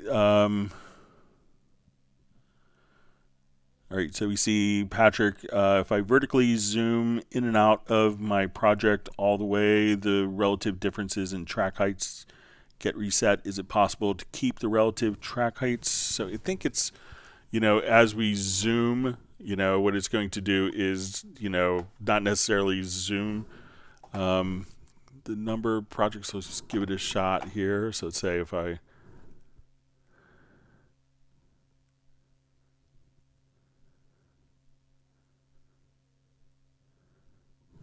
So let's see if it's like the selected tracks, maybe. Let's see if I have all of these. But like as you're zooming, you're kind of zooming the actual.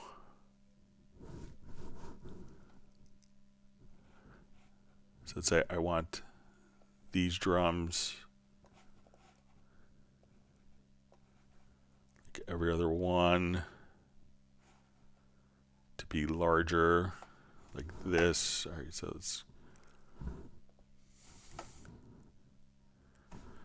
All right, so let's say when we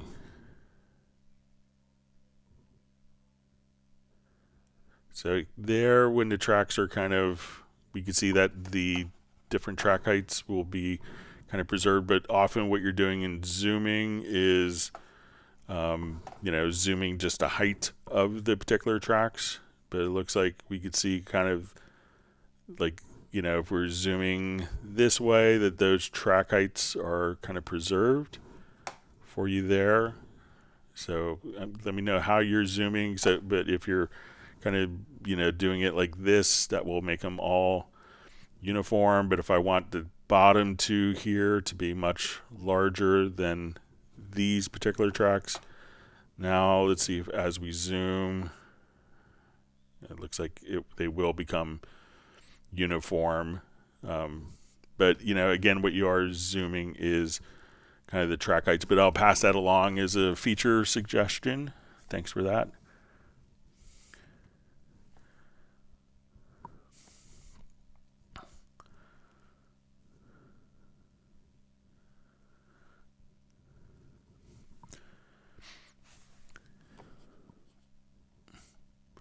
All right, so we have a question. Hi, Greg. Can you tell me any technique I can use to widen my reverb and delay, please? Thank you in advance. So one thing is, when you're doing it, is to make sure that your reverb is first in stereo. So let's come over to, let's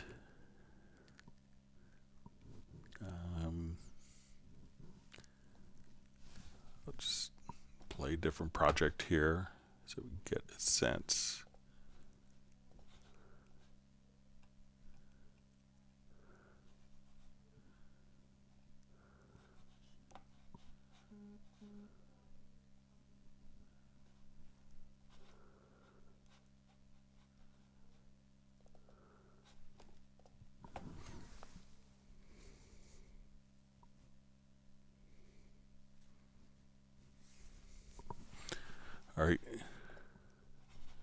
All right, so let's say I want to take like this reverb here.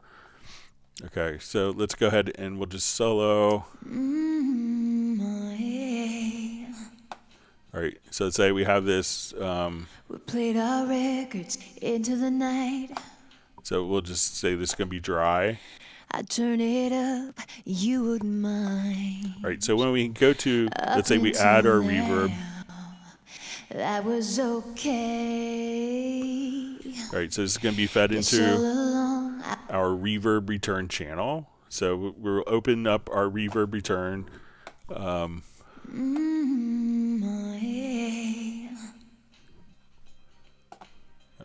let's just go to our effects channel. Okay, so we see that we're going to have. I turn it up, you wouldn't mind. Up until then. So one of the things that you could try doing is just come into the reverb return channel. Guess all along I was so naive. And let's go to. Now you're packing boxes, ready to leave. Like an imager plugin. Our musical history. And you can make out on the floor. those particular frequencies wider. choose what's mine and what's yours. 'Cause now you're asking Beatles or Stones. Something about that just sounds so wrong. So what we're doing is basically just running like a plugin to widen the reverb right after the reverb return channel. So if we come here, and we may get a different result if we flip the order. Played our records into the night. And let's go ahead and bypass it. I turn it up, you wouldn't mind. Up until now, that was okay. Guess all along I was so naive. So again, when we come here, we turn this off. Boxes ready to leave. Our musical history laid out on the floor.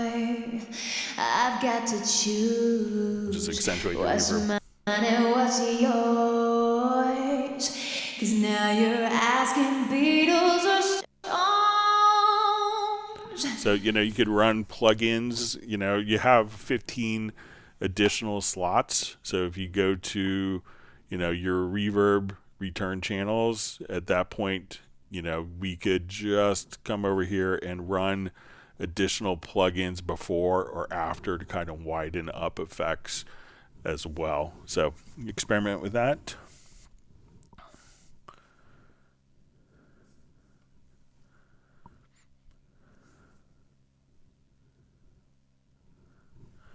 Okay, so we see from Matthew Mulvaney, hi Greg, can you redirect the location of a song audio folder, or do you have to go through the backup routine to achieve this? All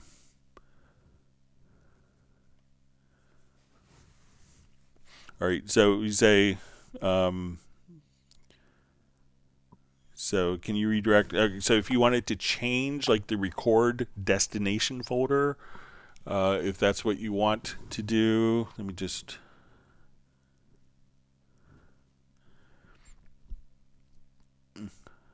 all right, so, you know, the files that are already in the folder will stay, but what you can do is just come over, and if you right-click, you could choose on a particular track or a number of tracks. We could just say... there's a set record. Let me just go to, an audio track here. So when we click on an audio track, you'll see options for set record folder. So that way, anytime that you're recording into a new project, it will automatically go into a different folder. I think if we go, let me just test something here quickly.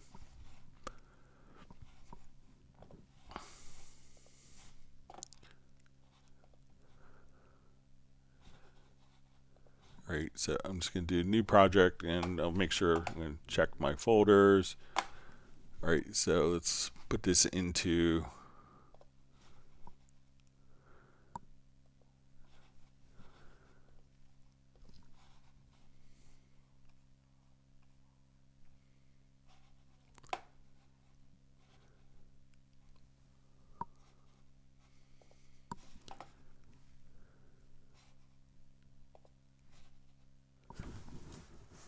Okay.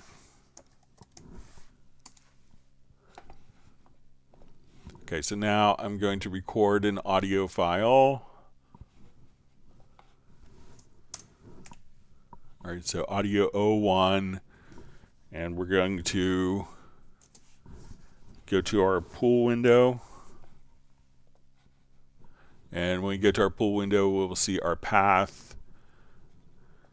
All right, so it's going to be in Hangouts, Test, Audio 01. All right, so I'm going to, so if we set a new record folder, right click here, we'll set a new record folder. This is going to be projects folder, new.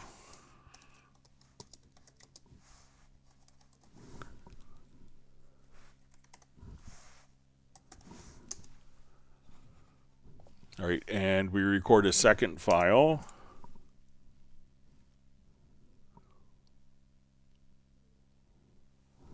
And now we look at, so we're going to see two different locations. And let's say if I go now to my project, to project setup, so project setup, and I think I could maybe change the, can I change the folder project location? Okay, so I'm going to save this project.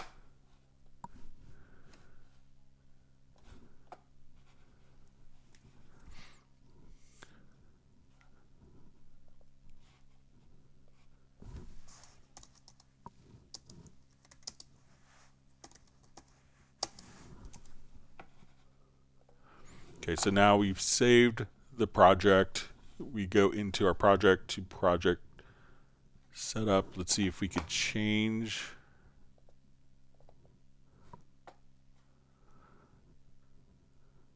All right, so if we are here, so now if I wanted to consolidate all of the files into the folder, if we go to media, let me just leave the pool window open. Let's go to media and we're going to prepare archive. Now you can see that the original file has now been moved into the current project folder where it was saved. So you can, you know, wherever, if you save the project to a different folder, then you could do prepare archive and it would place it into the audio files, the audio folder of the path, you know, within the folder that you just set. It will move the audio files to there without having to do a create backup. So let me know if that's helpful.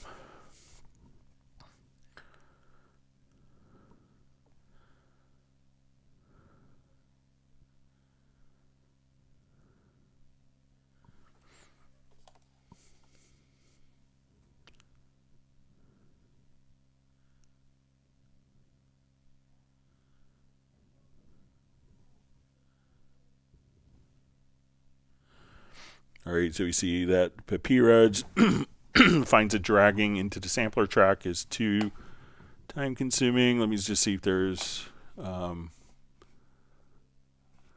way of adding it to the selected, but I think probably if you go into the Groove Agent, you know, let me know if the Groove Agent kind of makes sense for you for that.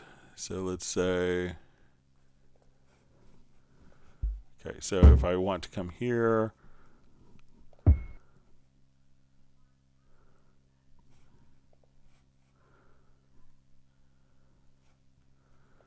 so I don't think that's too bad to do.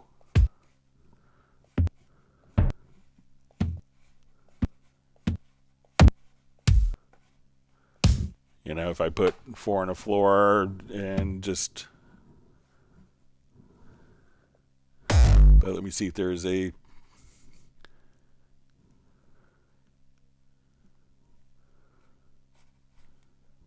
but you know, if you wanted to just kind of go through the list, you know, use Groove Agent instead of the sampler track.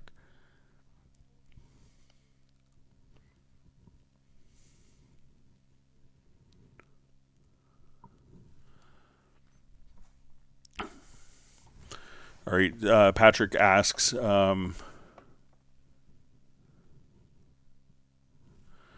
says, is it possible to stop sustained MIDI notes on MIDI region borders when shortening the region, but it still keeps the information instead of cutting it off? Okay, so let's just go take a look.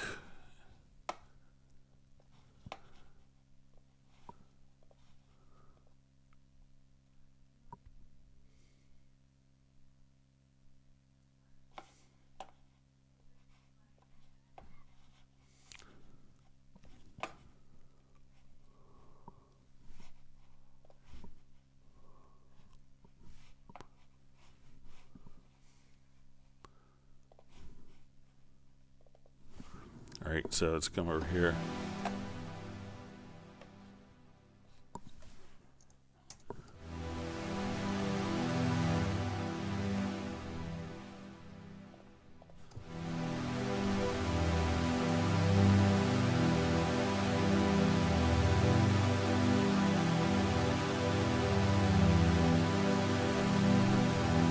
Okay, so we have kind of a long notes held. All right, and so you want to stop the sustained MIDI notes and the MIDI region borders. Okay, so let's see. If we go here, I think that's going to continue to play.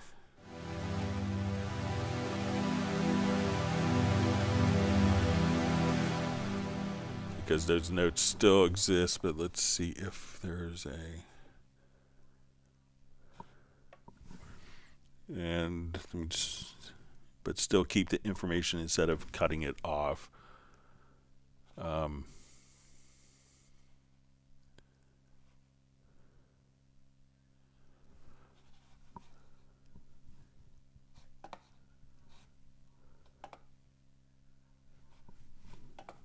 we just...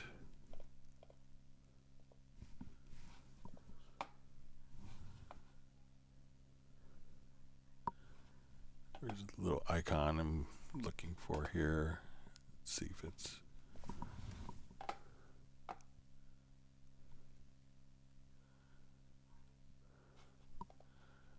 Okay, so if we...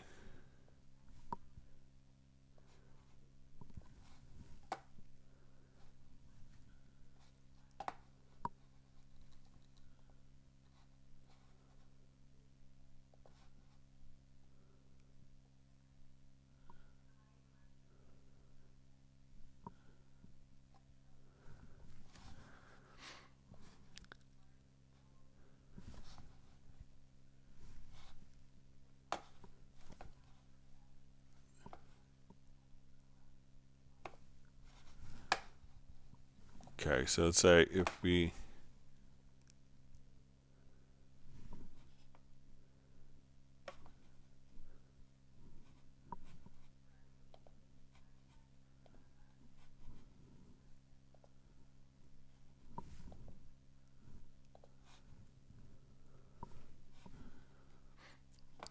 Okay, so I'll just resize this window so you can see both of them here.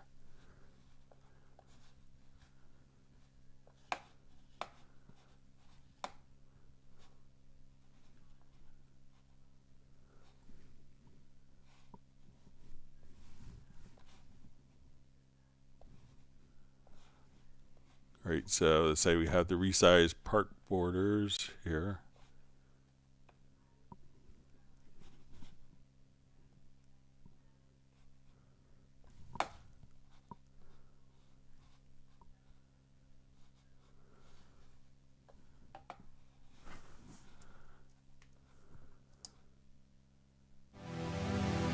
I think it's going to continue to play. All right, but let's see if...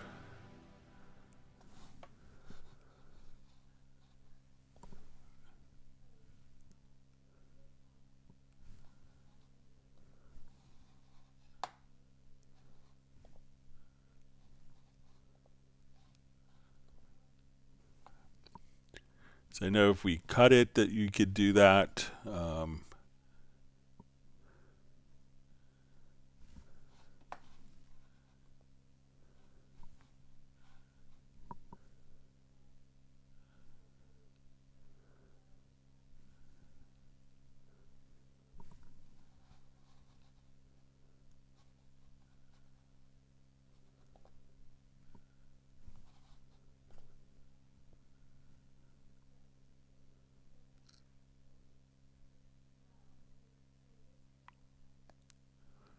Let me see if delete overlaps, maybe.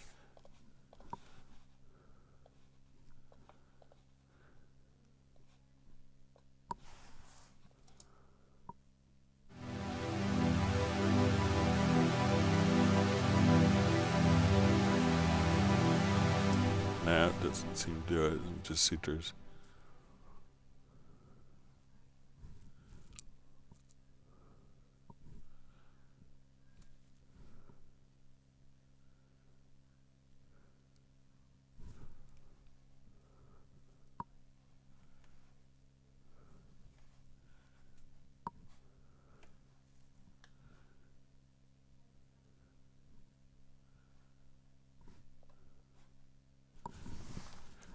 I don't know of a way to do it off the top of my head. I could play around with it some more and see if there's a way. But, you know, generally, you could always, if you cut the event here, and let's say erase this, and I know that you don't want to do this, then we could have it kind of automatically stop with this preference, but I think you're still going to be playing back because those MIDI notes are still there. So let's say now we have this preference turned on and I split the note, but I know this isn't what you wanted to do, but you wanted to kind of function in a similar way. So I don't know of a way of doing it. So now it should stop right there, but you want that functionality to work when resizing. So let me just see if we go to, now that we have, I'll just check my editing preference again and delete overlaps is on, so that now it'll still, I think it's still going to sound a MIDI note because the MIDI note is still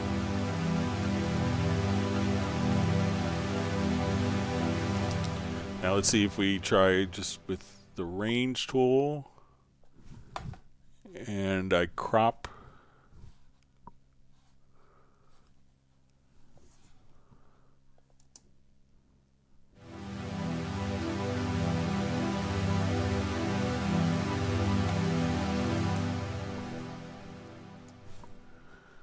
But let's see if now with range, I'm going to split with the range.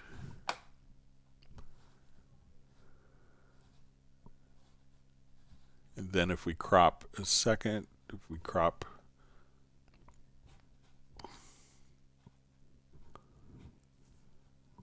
yes, I don't know a way of doing it, but I'll play around with it some over the weekend and see if I can come up with a solution. Sorry about that. I know you don't want to necessarily cut the events, but let's say if I come here, yeah, the original event is still kind of cut, but I'll see if there's some workaround or if I could somehow come up with a clever macro making maybe a track version of it or something, like duplicate the track version so that the original is there. But sorry about that.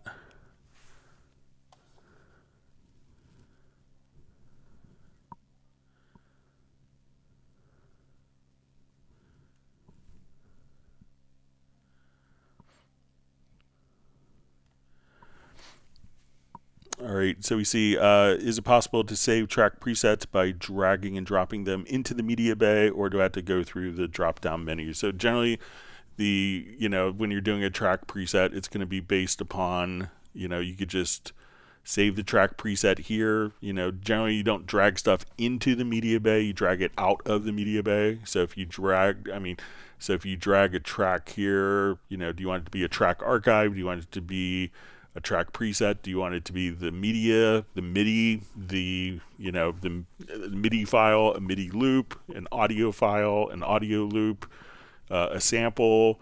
So just kind of dragging into the media bay may not give it enough information. But you could just come over here, and I think that let's see if there's keyboard shortcuts to do it.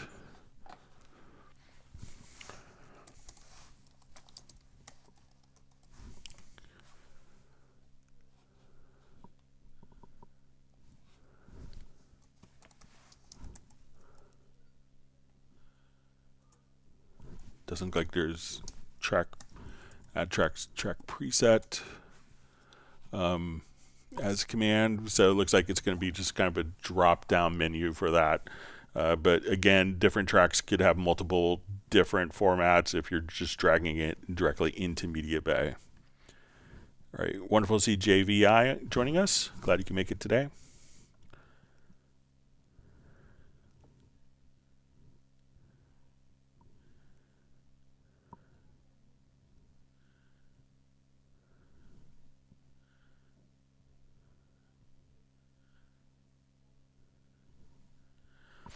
All right, so we see Papiro just says that only previews the sample. Please bring that feature. Makes me feel way too old to drag. Sorry. So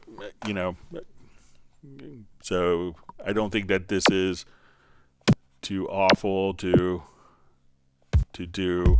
But if you're doing it inside of Media Bay, or inside of, so I'm not sure if this is inside of Groove Agent or not, but let's say if we go back to Groove Agent SE, so you can preview the sounds as well. So let's just come over.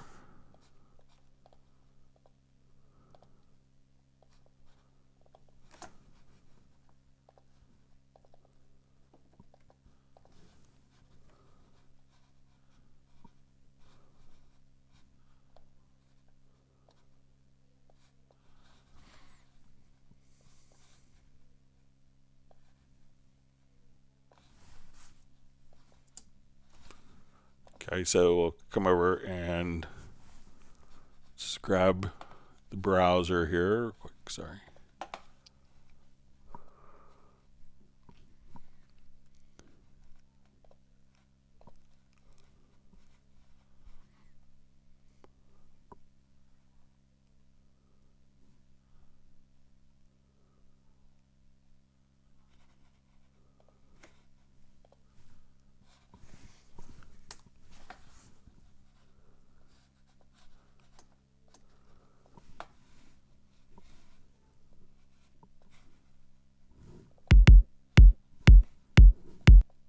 So it doesn't just, if you're here, it doesn't just preview the sound. You could just double click and that loads the sound up.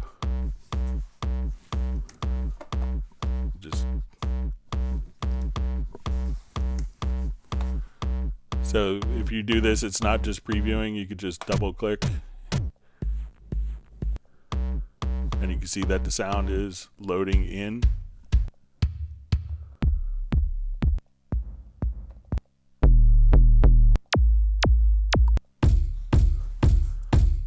So I guess let me know if that's exactly the functionality you want, but for the sampler track as well. So, all right, so JVI just wants to make sure everyone is whacking the like button. All right, so we see a question from Patrick. If I have my sample collection stored on a NAS server, do I have to create a database in MediaBay? So really all you have to do is, if you go to your MediaBay, is just come over and just go to this computer, and then you could just have it go directly to your network. So, but if so, I don't have it really set up for network, but you could just have it go directly to your network right here. So I don't think you have to create any database for that, but just have it automatically. Your network is part of your.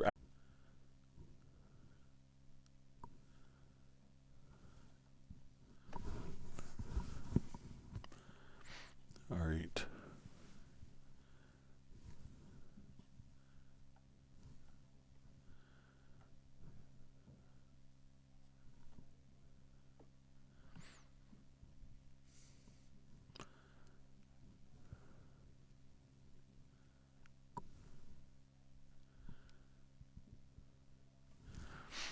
All right, sorry. All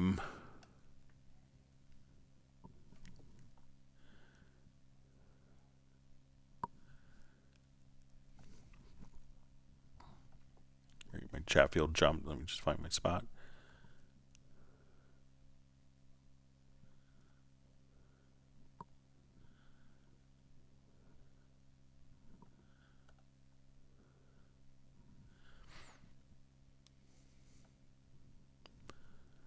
All right, let me just searching for my spot. All right.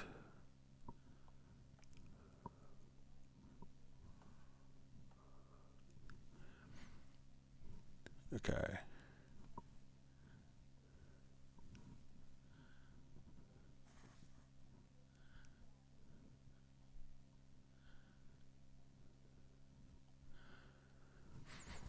Great. So you see, Patrick, how does file streaming work in Nuendo? I've noticed that if I replace a file in the original file location, the file doesn't get updated in my Nuendo project instantly, and I have to reload the project.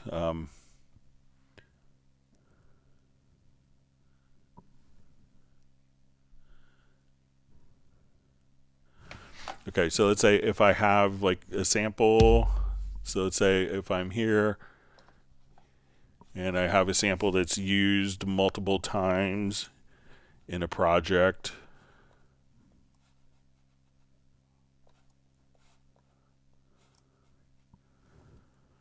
Okay, so we see that we have FCO2 kick, so open up my pool window. All right, so now if I replace it with a different sample, all right, so replace all, let's go to our pool window. We can see that our FCO2 kick is still referenced, but it's not being used in the particular project. All right, so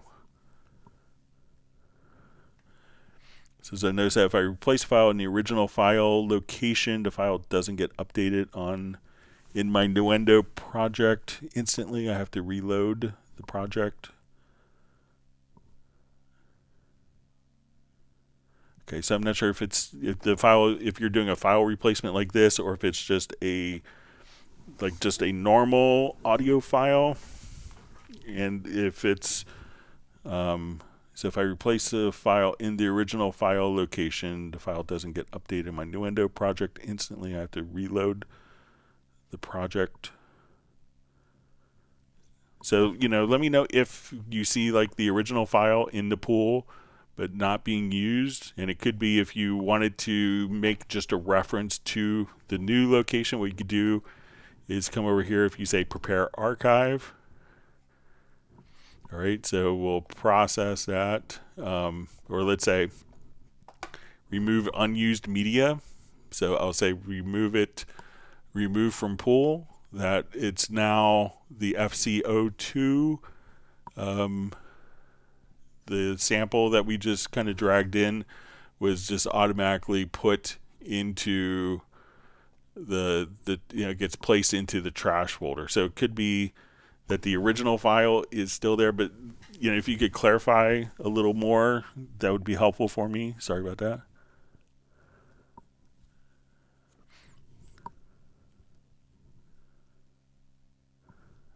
So it says if you replace a file in the original file location, the file doesn't get updated in my Nuendo project. So let me know if you replace it, if you are actually, if it's the same exact audio file name, or if it's a different audio file name.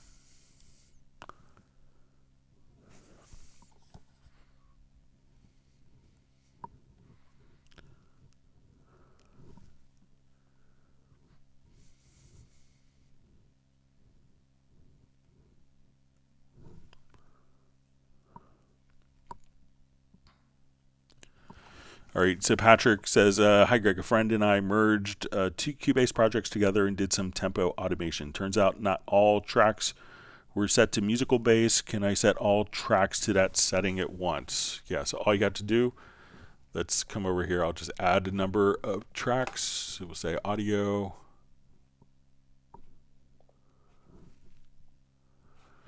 All right, and let's say this track is going to be in linear, skip one, linear. So what we could do is in the project logical editor, come over and we'll say we're going to transform, say audio and MIDI, and we'll say marker tracks. Okay, so we're going to say audio or MIDI.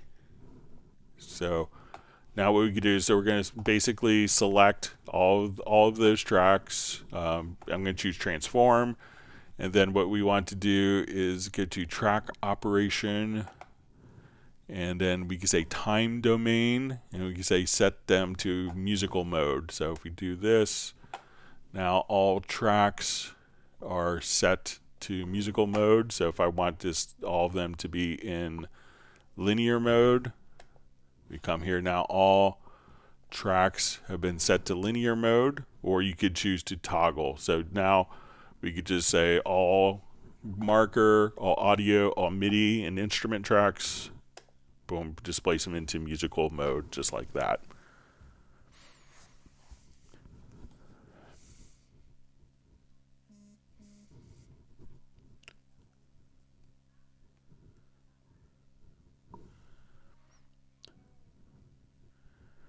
Okay.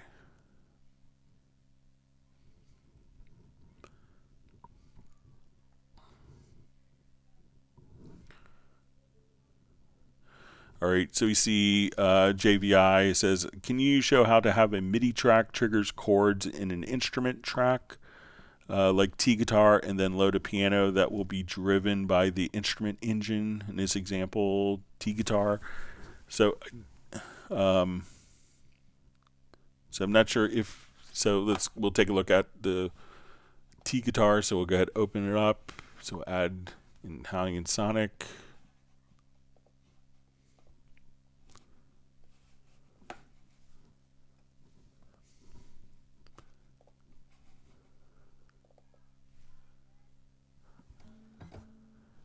All right, so sorry.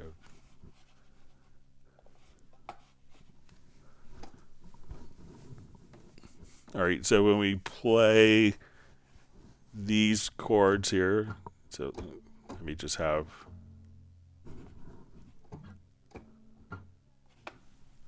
see, I may have like a MIDI remote being triggered. Let me just turn that off.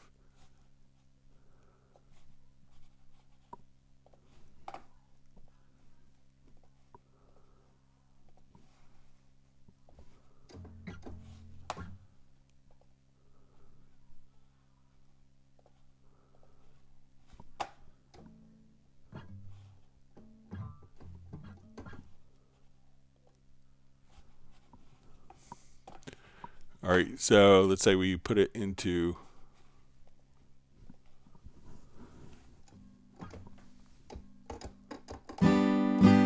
so now when I play the chords here,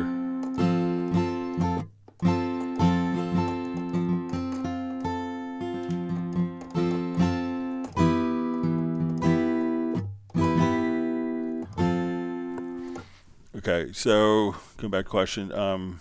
So now we could see which particular chords here. So if I play, let's say, an E minor chord, I can choose the chords based on the white keys here, and I can do different strumming patterns. So like kind of a downstroke, an upstroke. Or if I want to play the individual strings, that's what we see the orange keys for.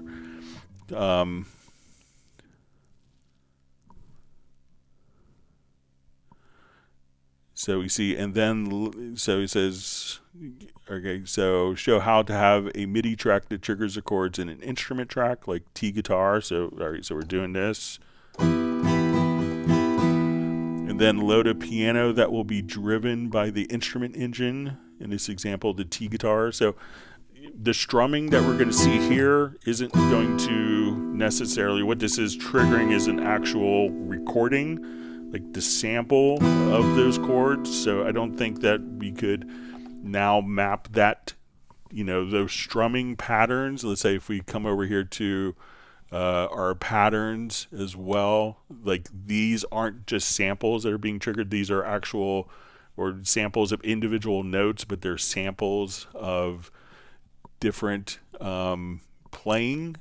So once we kind of come over here, we could just say, so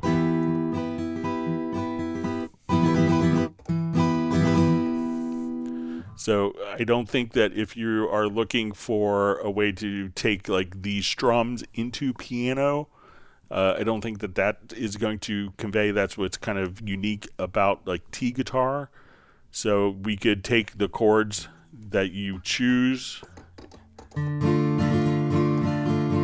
have that automatically, these chords play, but this engine isn't going to transmit the individual MIDI notes out because it's not just dealing with the samples, it's actually a recording of that arpeggiator. So it doesn't break apart each of the patterns into MIDI that can be played by other instruments. It's triggering that recording of that playing style, playing at that tempo of the guitar, and not just kind of typically sample based. You're triggering a guitar performance and not MIDI notes. But let me know if I'm misunderstanding. See, Mark Rabin says, thanks for your demo, Greg, on the Simon Phillips Jazz. I'm going to purchase it, so you'll like it. It will keep you warm too. Enjoy your new drum set.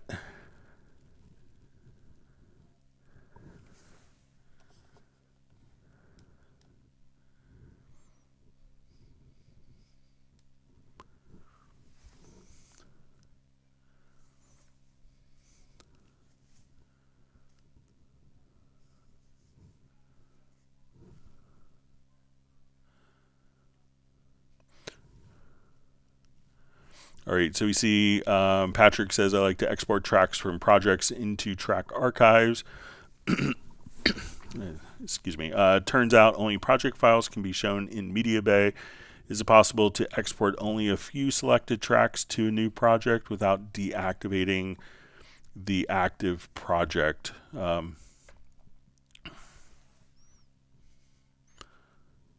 Okay, so let's say if we'll just jump over to different project.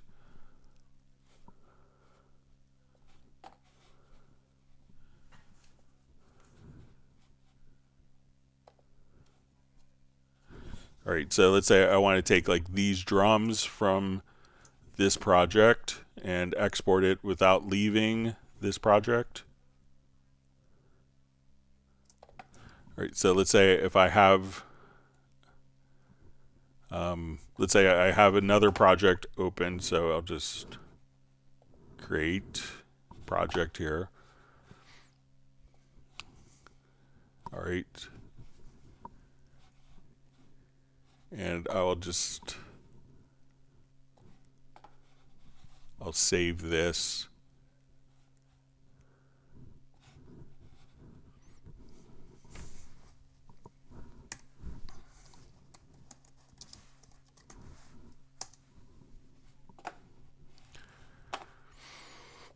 Okay, so I want to, let's say, export these. So we'll see if we could do this. So let's come over.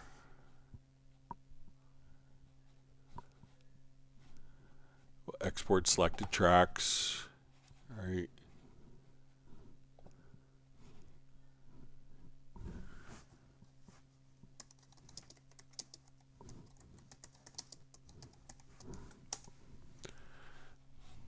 All right, so we'll go to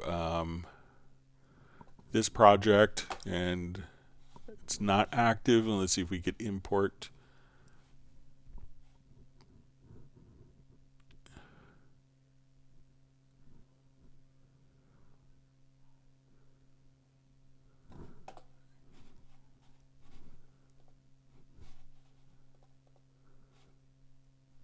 So I think this might just go straight into the active project, but let's give it a shot.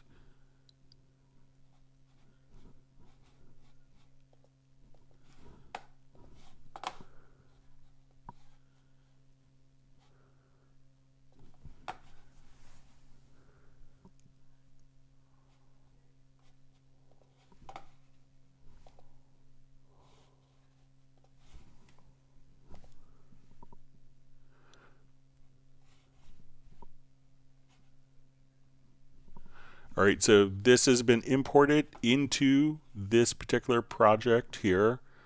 This project isn't active. This project is still active. So all the settings have been kind of imported or exported without keeping this. So we just had another project and this project stayed active the whole time, and then we could choose to not activate the project and still import the selected tracks to the new project without deactivating the original project.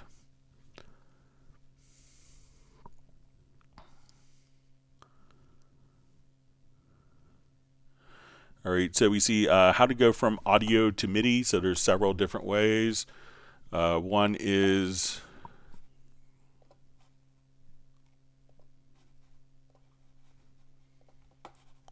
all right, let me just open up.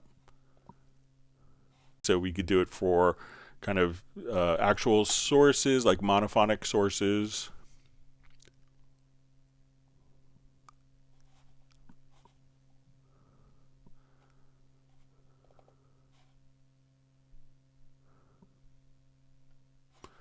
Okay, so if I'm here on my hit points, so let's say we go to edit hit points, we can come over here and create MIDI notes. So for like kind of like drum based stuff, we could do MIDI based upon the sample right there. If it's going to be more pitch based for monophonic instruments, we could go directly into Vari Audio.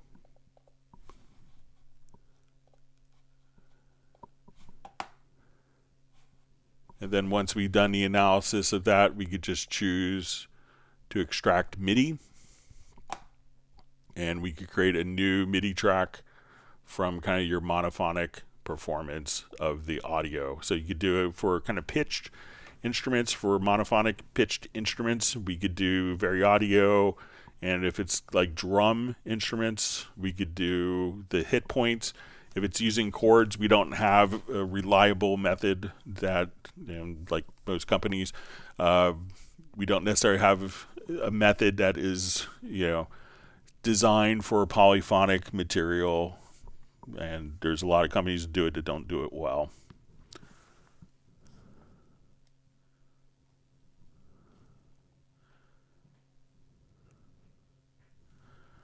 All right, great to see Lawrence Koch from Rhode Island and Barn Door Recording. Hope you're doing well.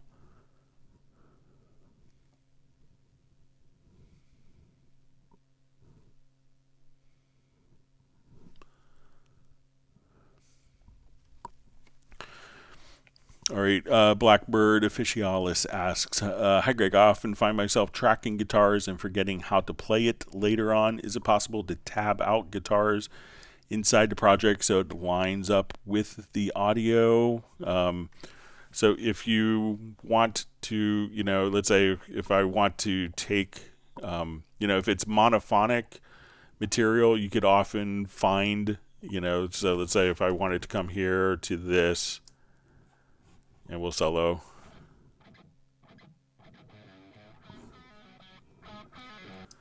Like even that where we have kind of that guitar lick, it's going to be kind of monophonic. Again, I could come here and double click. Let's go to Vari Audio. And then, we could see exactly what notes are being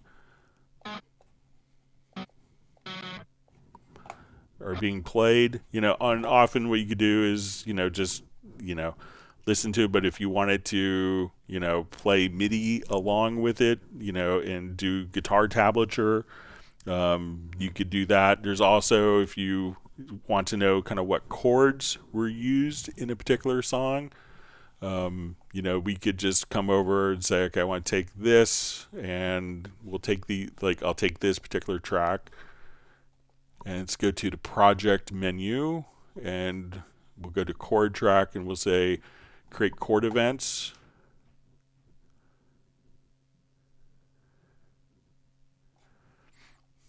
And here we could actually see the chords from the guitar that were played in as well. So it could, do an analysis of the audio and tell you the chords that were played.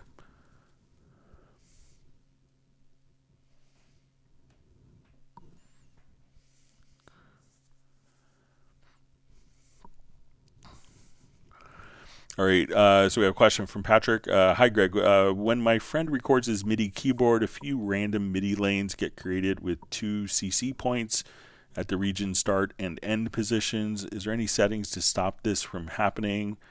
Or is there alternatively anything like Project Logical Editor to immediately delete those lanes? So a lot of times it could be a MIDI controller that's transmitting stuff. So let's say if I record, I'll just add a MIDI track here. I won't really even, and I record MIDI data on this. Like my controller has aftertouch. So if I come here and I press the keys down while holding the chord, it's transmitting MIDI information. So if you find yourself, it's like, oh, I have all sorts of different information. So I look at my aftertouch that I just transmitted. So if you find, if you know what MIDI information is being transmitted that you want to get rid of, often you could filter it out in a controller. So I could go into my Nectar controller and say, don't transmit aftertouch. And if you don't want to find it in your controller, because sometimes it's a bit nightmarish, you could just come over here to MIDI and you could choose to filter out specific MIDI CCs or filter out aftertouch. So I could say on record, filter out aftertouch, and on playback. So when I go to record now, and I hit the aftertouch on the keyboard, so I'll just fast forward here, and we'll punch in that now when I press the aftertouch down, that it's being filtered out on record. So if you could find out what particular MIDI CCs or what information is being transmitted, you could shut it off at the controller or go to MIDI filters and filter out any particular MIDI CC. You could add multiple MIDI CCs or pitch bend or whatever data is being transmitted by the MIDI controller.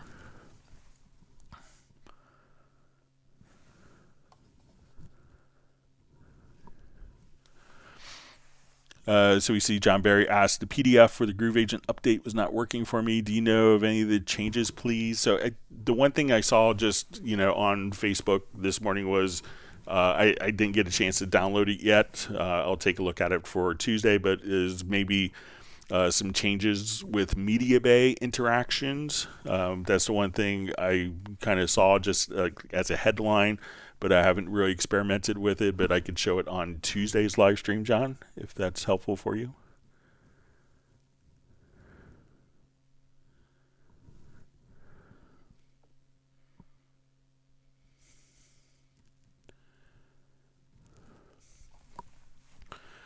All right, so we see scenario, working on an idea and want to make sure all the audio is in the pool. But when you try to import samples, etc., right-click to archive, it's still pointing to untitled DX or some temp location. So, if one of the preferences that you could set up, like if you're just dragging samples in and playing with it, is if you go to editing to audio, you could have it automatically let's see. So we go to editing to audio. We can say on import audio files, you could have, you could say use settings, but you could just say automatically copy all files to the project folder.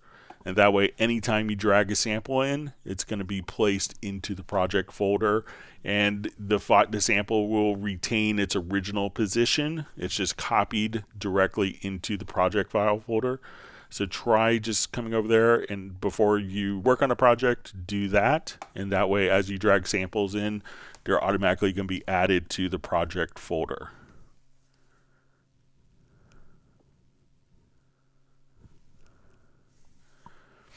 All right, John Barry asks, hi Greg, we have linear EQ and non-linear. Does it imply non-linear is inferior with problems associated with it?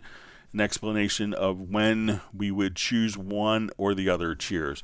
So, anytime, basically anytime, how EQs are set up is we're going to boost particular frequencies. And as we boost those frequencies, as you boost frequencies or cut frequencies using EQ, it's altering the phase of the audio. So that's what we're doing, is you're altering the phase to as the channels are boosted. So, and that's worked fine for, 50 years of EQs. But now we have the ability to maintain the phase relationship. So as you boost or cut frequencies, that the phase relationships between the frequencies aren't really, aren't going to be affected. So a lot of classic hardware doesn't have linear phase. And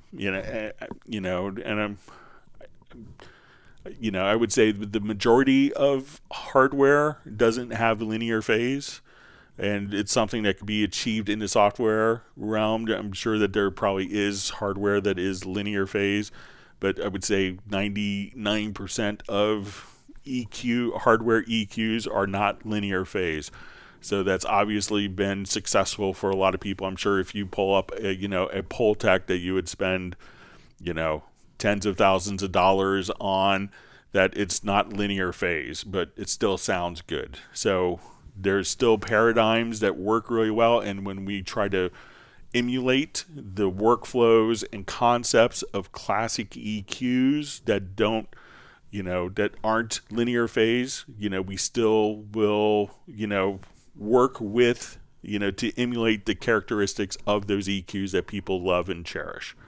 So if you're doing something more in the mastering realm, then that's when linear phase, when you're doing very surgical EQing, realizing that when applying an EQ isn't going to have adverse effects for the phase relationship of the audio, could be really nice. But again, when we have kind of classic character EQs, having the capability of, emulating those accurately with without linear phase, works fine.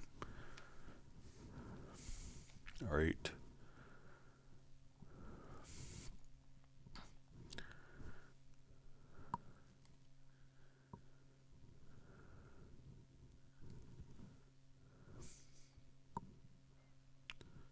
All right. Memento wants people to give 100 likes. All right. So trying to catch up.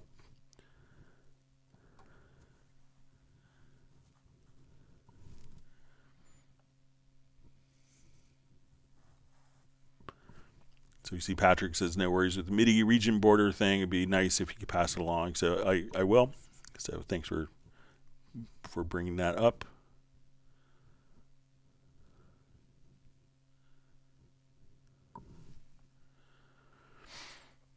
All right.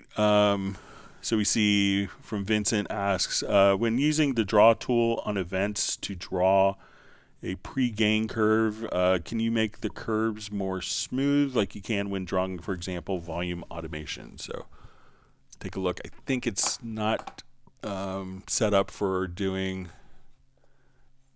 So let's say if I'm here, we draw in. So I don't think it's really set up for Boolean, for Bezier curves with this. If you add more points, but I think this is really kind of more designed to be more linear. So when we come here, we could just have straight linear, but it's not, it's still smooth, but we're not going to necessarily kind of do I don't think it's going to handle Boolean conditions where you say, okay, I want to take here to there and adjust kind of the curve, the Boolean curve of that. But, it still gets you from, from point A to point B pretty effectively.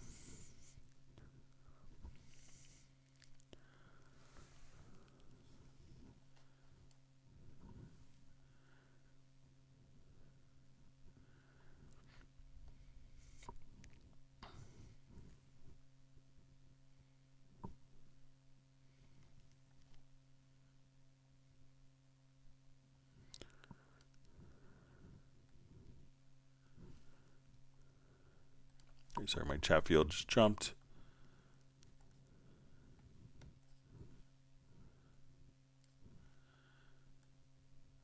my spot.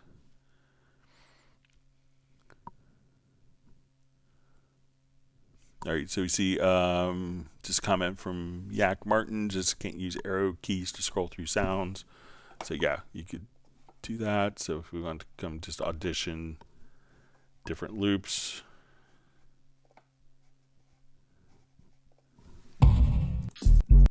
Just using the arrow up-down keys to scroll through different sounds. You can do that. So that's another easy way of auditioning.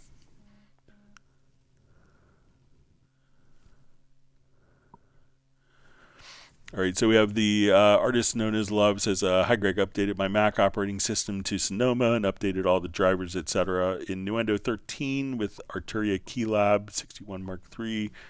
I can't get the keyboard to work. Some ideas, please. So one is make sure that you see if you see it in the MIDI ports set up.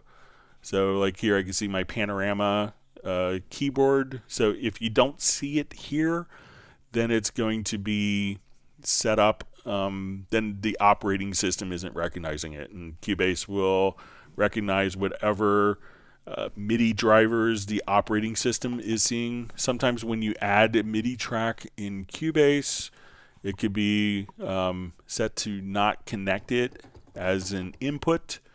So make sure that when you go to add tracks, if you set one to not connected and you go to add another MIDI track, so let's say I go to add an instrument track, the MIDI inputs may be just set to not connected. So make sure that you set it to all MIDI inputs and that you have it set here to or to the particular controller listed directly there, and see if that works. So.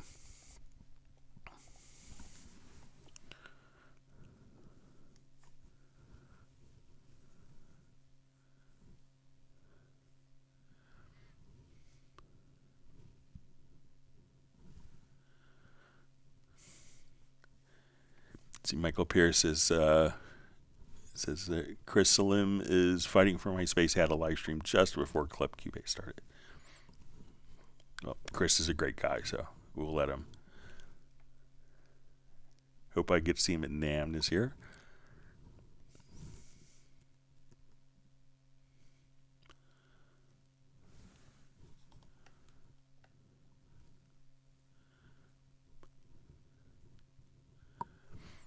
All right. We see that Gareth had to take off, so glad you were able to join us.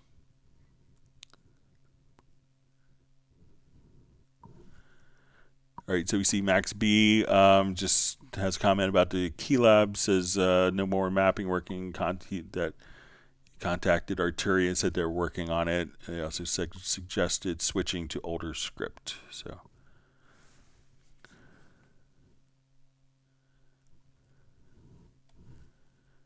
Thanks for the information, Max.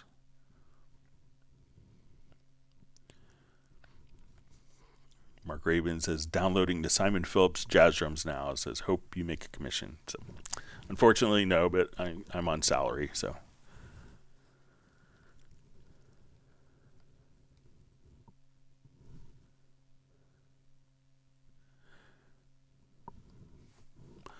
Okay, so we see Jovan Ben says, hi Greg, when I copy a kick sample multiple times, I want any modification made to the first sample to automatically apply to the others except for the last one. Okay, so what we can do is, let's put in a new project.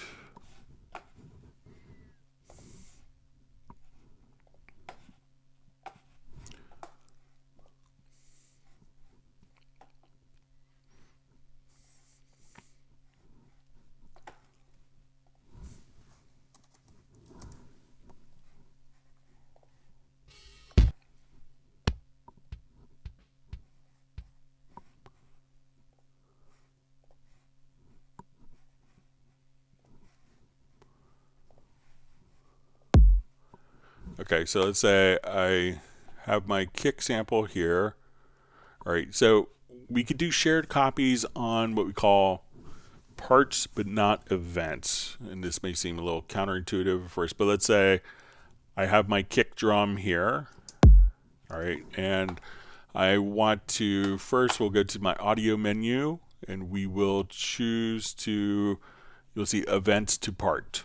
Right now it doesn't really look similar, but one thing you may notice is as we do this that we don't have the handles to do like fades.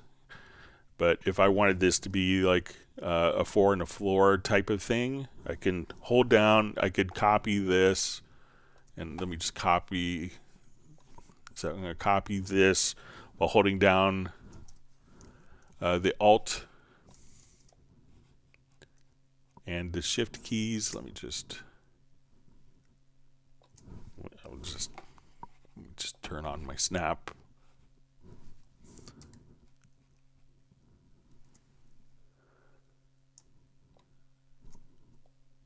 If I have the right modifier keys, that would help.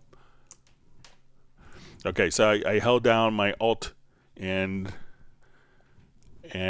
Shift key. So I'm going to come over here. So let's say I have this copied multiple times. So, and we could also, so let's say now I have all of these events copied. Now, since I turned it into a part event, now if I want to come here and just say, okay, I want to take this part and I want to cut out this portion and erase it. Let's see if it's,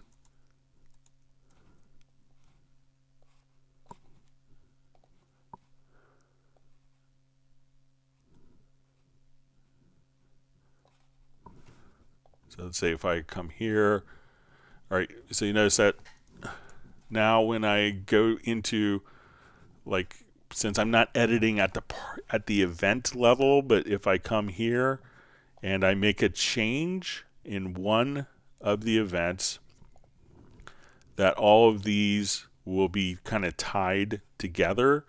So if you want it to do, like, to change multiple audio samples, you could convert it into events first. So even if I just have this one selected, now all of the other copies can automatically, all the other events that are copied will automatically reflect those changes. So as you drag it in, select the event, go to your audio menu, say events to part, and then we could make a shared copy. Hold down Alt or Option plus the Shift key. So now when I make a change here in the part editor, that will automatically be applied to all of the events as well. So let me know if that's helpful. And with MIDI, you don't have to convert to a part. And if you've converted to a part to get it back to an event, once you're done with all the changes, just come here, you go to audio, and you'll see dissolve part. And you could just then see all of the changes automatically applied. So you could kind of go in and out of converting from an event to a part to do shared editing.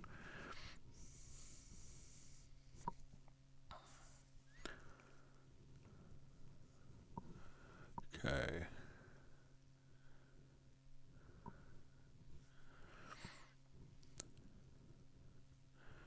Okay, so we see from Donnie asks, hi Greg, how do you remove overlaps for multiply selected MIDI parts? Thank you. Okay, so let's...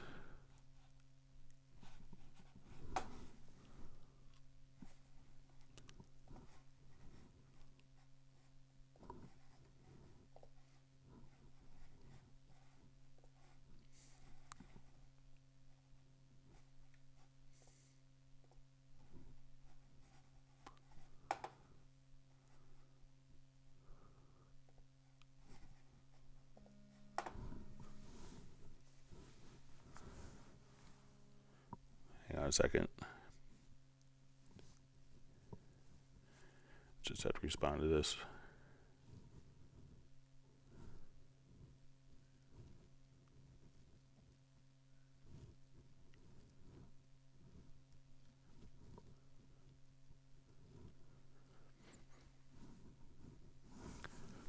All right, so let's just say I have, let me just open up a project that has a bunch of MIDI in it.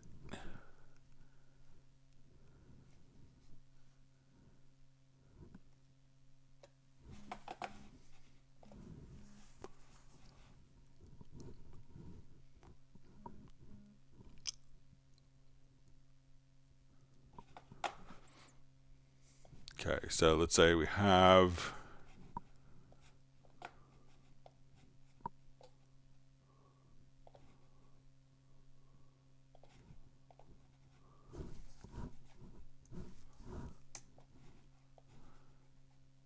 so let's say as we do this, so we have these events that are kind of overlapping. All right. So I think if you just go to editing, preferences to editing, and then we have our delete overlaps. So let's say now as I apply,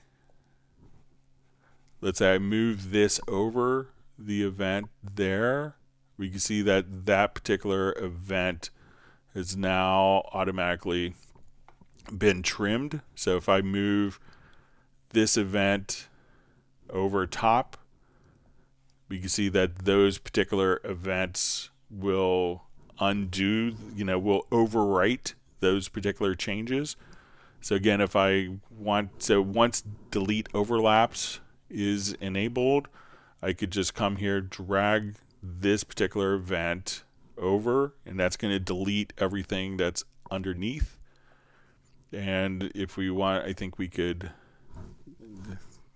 so let me know if that's kind of what you want to do. So as you're working with it, you could just have to delete overlaps, and then that will just delete the events. You could pick what is on top, and at that point we can see that we just trimmed this particular event. If I drag this over, so the one that I'm dragging over has the priority, and that will get rid of the underlying events for you automatically.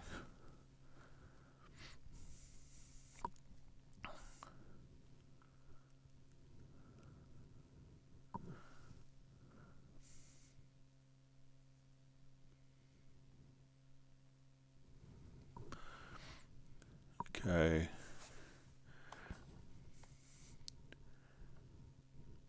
Okay, so we see from John Barry, hi Greg, the problem with the preset list on external instruments jumping back to the top each time you select something. Mine does that too, and also the track visibility when the left zone does it too. All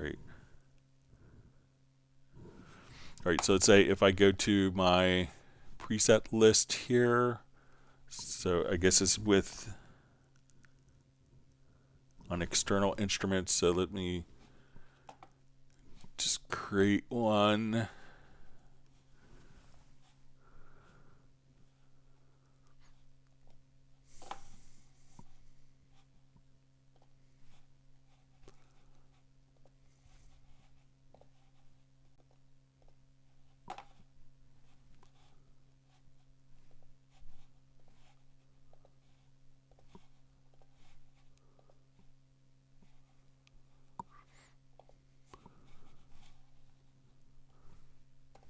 Okay, so I'm gonna just, for external instruments, so let's say if I pop here to my MIDI track,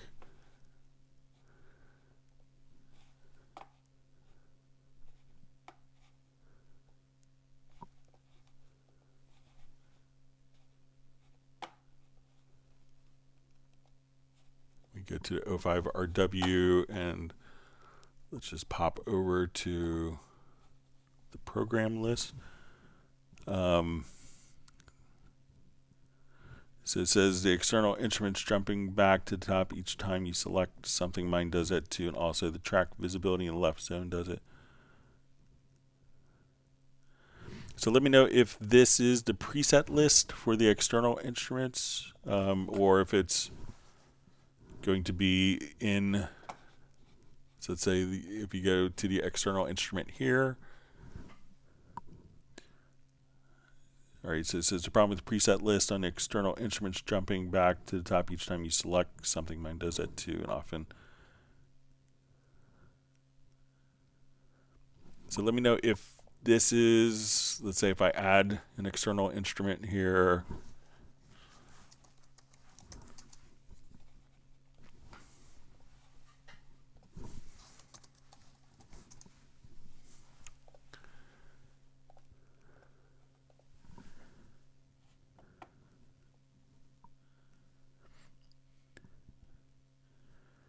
All right. So let me know if this is the preset list. I'm afraid I may be misunderstanding John, but let me know if it's this instrument preset list or if it's like external instrument presets that you would see here for like the patch names. But if you could specify that, that'd be appreciated.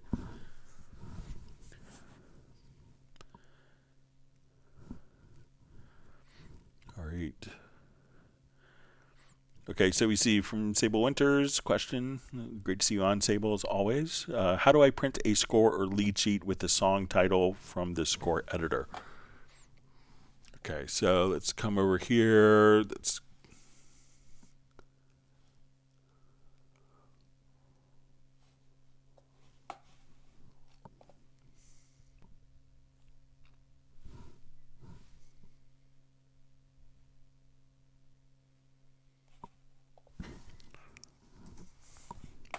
All right, so we'll say we have our score here. So I think if we just go to symbols, and then I think we could just go to, I think there's just a text, maybe under other. So we'll say text. We'll say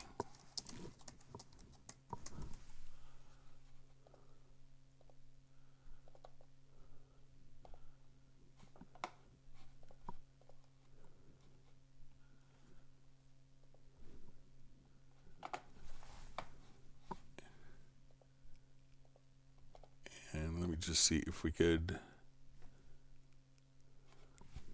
see if I have to be in the layout mode. Let me just.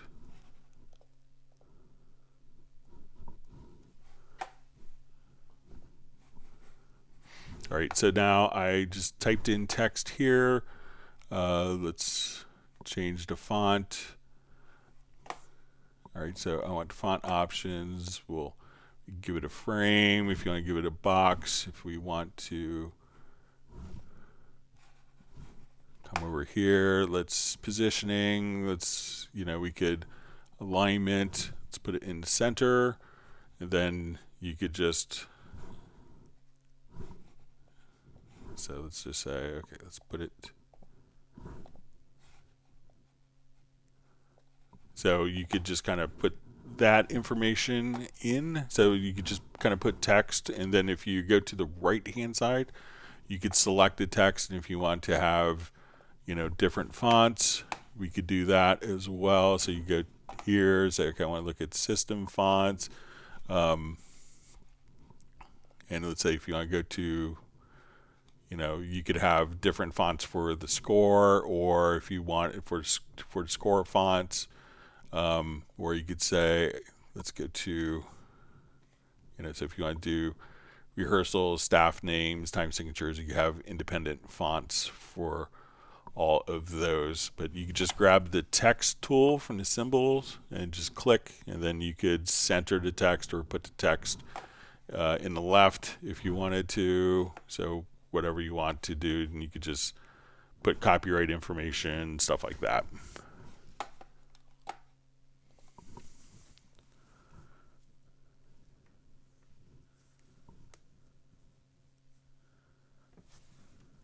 And then once you have that score here, all you have to do is just print that score from your file menu.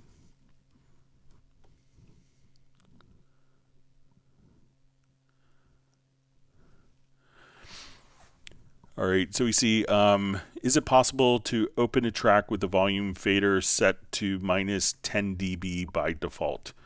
So I don't think so. I think we could do it for like effect sends, but it's the fader by default will be at minus 0 dB. So sometimes if, the track here, like this ties into automation, so if there's no kind of automation, that could have issues as well. But what I've lobbied for a while is that when we go to add tracks, that we could have kind of a default track, so we could be at minus 10 dB. It could be this panning, this, that it could be maybe like a default track preset would be super helpful, but currently I think it's always going to be at 0 dB. So I'll keep lobbying for it.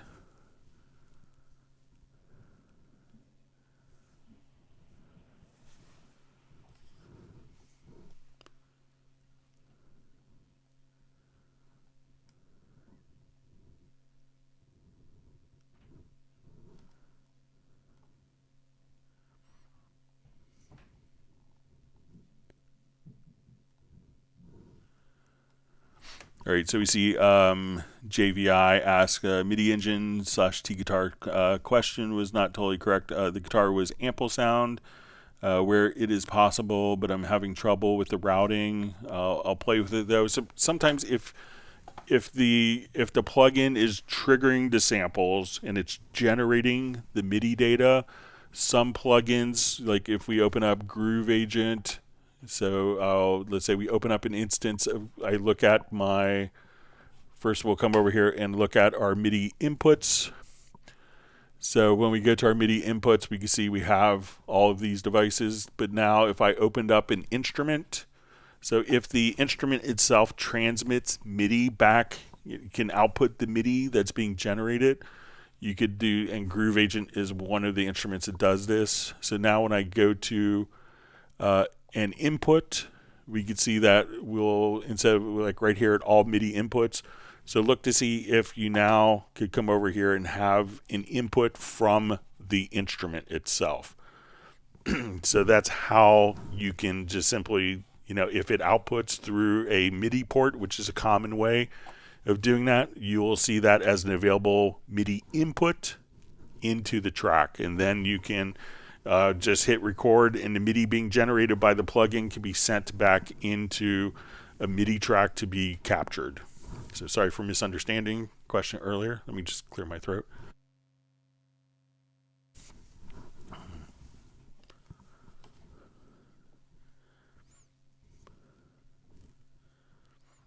All right.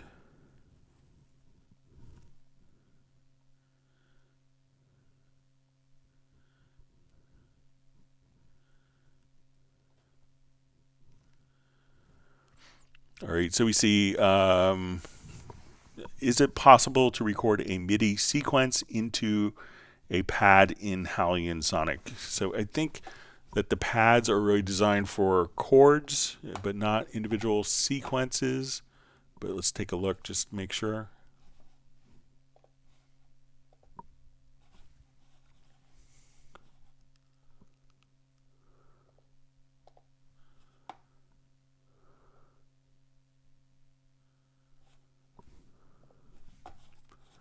Let me just load up in our project where we could have some sequences we could try.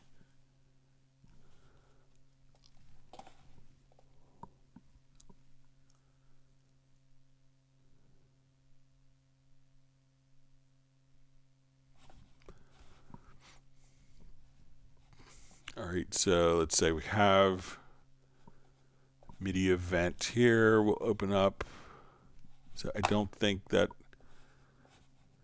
we could do it in Hallion Sonic, but let's just try.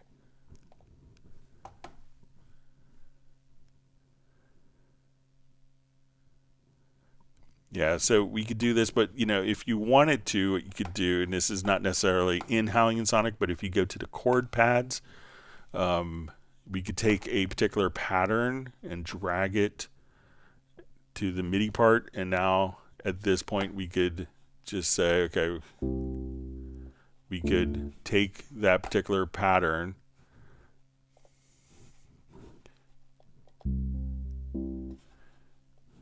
so we drag and drop the MIDI part,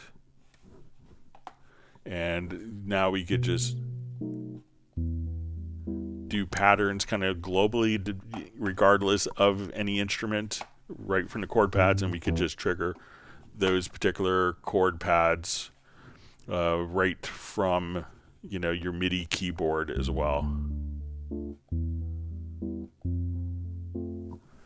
So you could experiment with that and see if that might get you to where you want.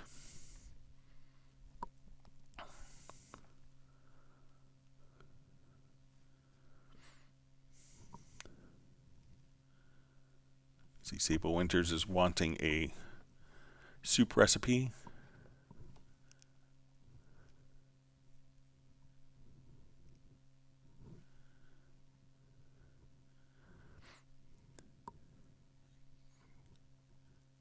From Michael Pierce, all right.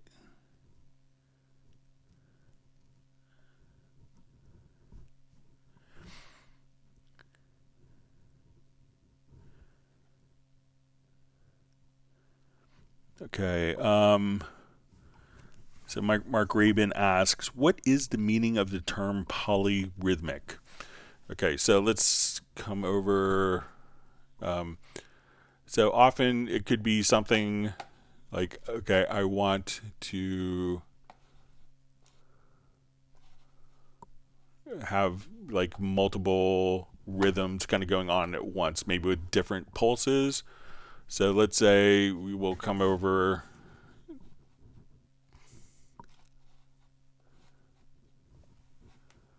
and let's see if we could create one here quickly.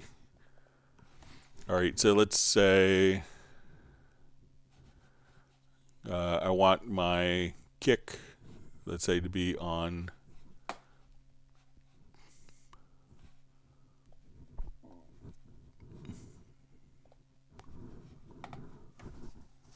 just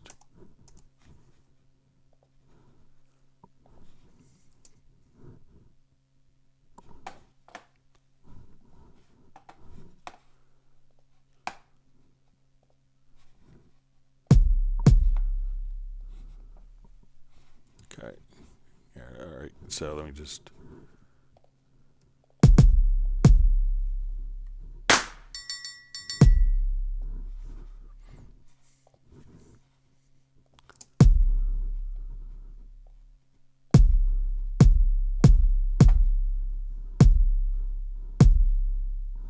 all right, so let's say now I want snares. So let's say we'll put our snares into,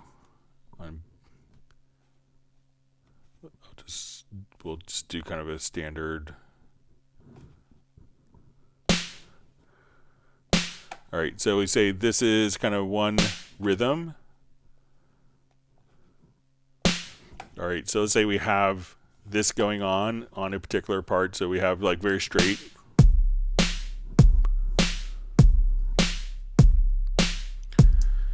So what a polyrhythmic thing, if we wanted to kind of do it inside of the event. So let's say now I want to do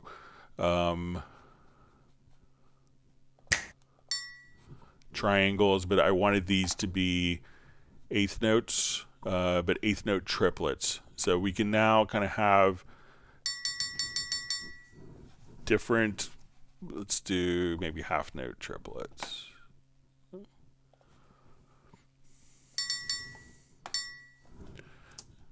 All right, so now as we listen,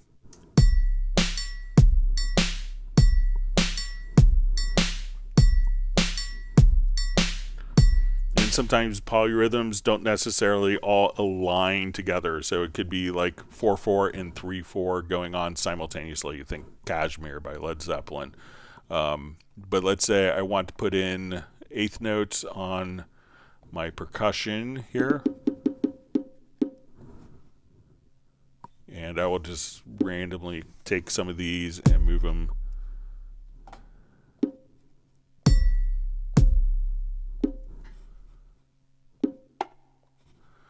All right, so now I want to take these percussion and I'm going to quantize it. So we will come over here. Let's quantize to quintuplets. So we'll say eighth note quintuplets. So now as we listen to it,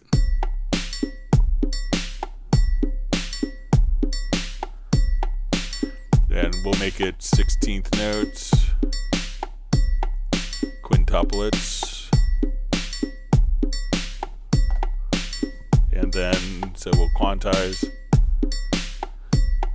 So we could have kind of, you know, think of 4/4 and 3/4, 4/4 and 7/8 patterns kind of playing together. And, you know, let's say after, if you have 4/4 and 7/4 at measure 28, those two rhythms may resolve and kind of start over. So polyrhythms is, again, think of, you know, a 4/4 pattern and 3/4, 4/4 and 6/8, all working together, and kind of creates a rhythmic tension between different feels.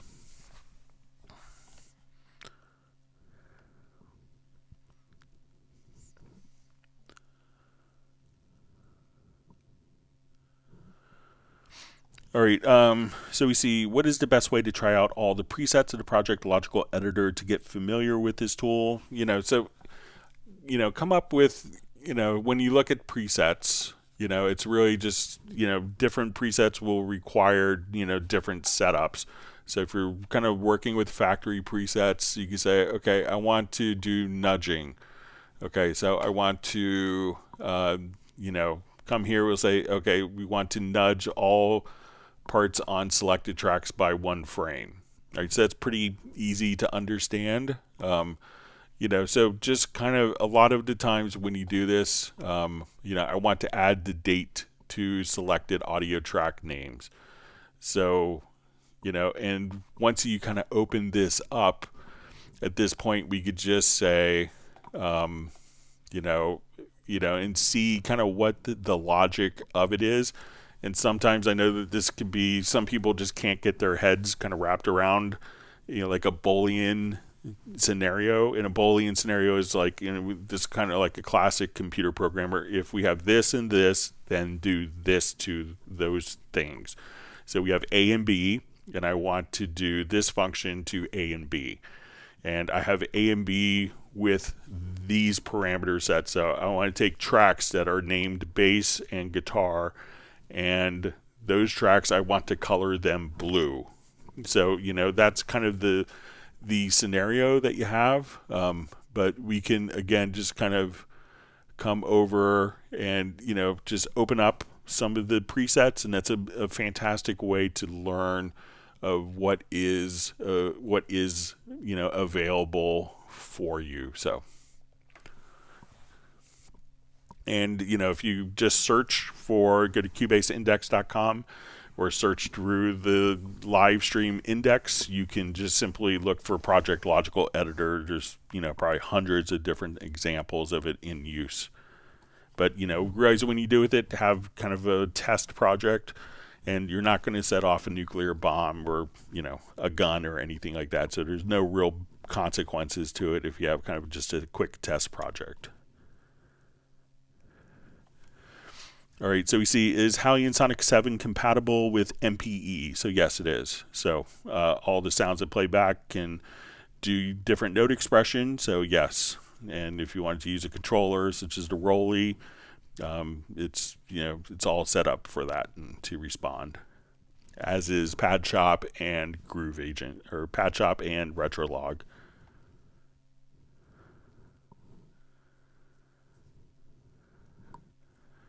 Sorry to hear that Brian Sawyer Sr. lost the roof to his horse barn during the storms. Sorry to hear that, and hope that your horses are okay.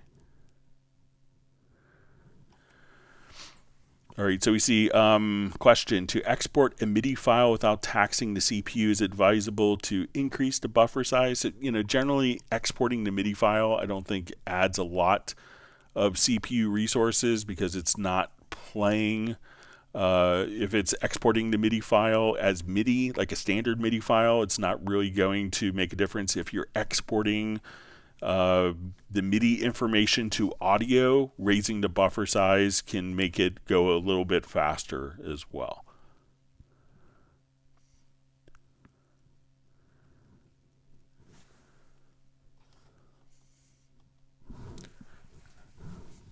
All right, I know I got a couple more questions. Let me jump to those before we run out of time.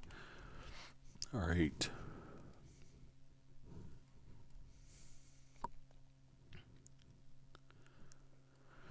All right, so we had a question. Can you talk about the abilities and limitations of the Yamaha USB driver when using with a DM3 on Windows 11? My biggest question is whether multiple apps would be able to send audio to the DM3 simultaneously by each picking a different pair of the 18 available USB channels, or is it the case that only one app at a time can send audio to the DM3 via USB?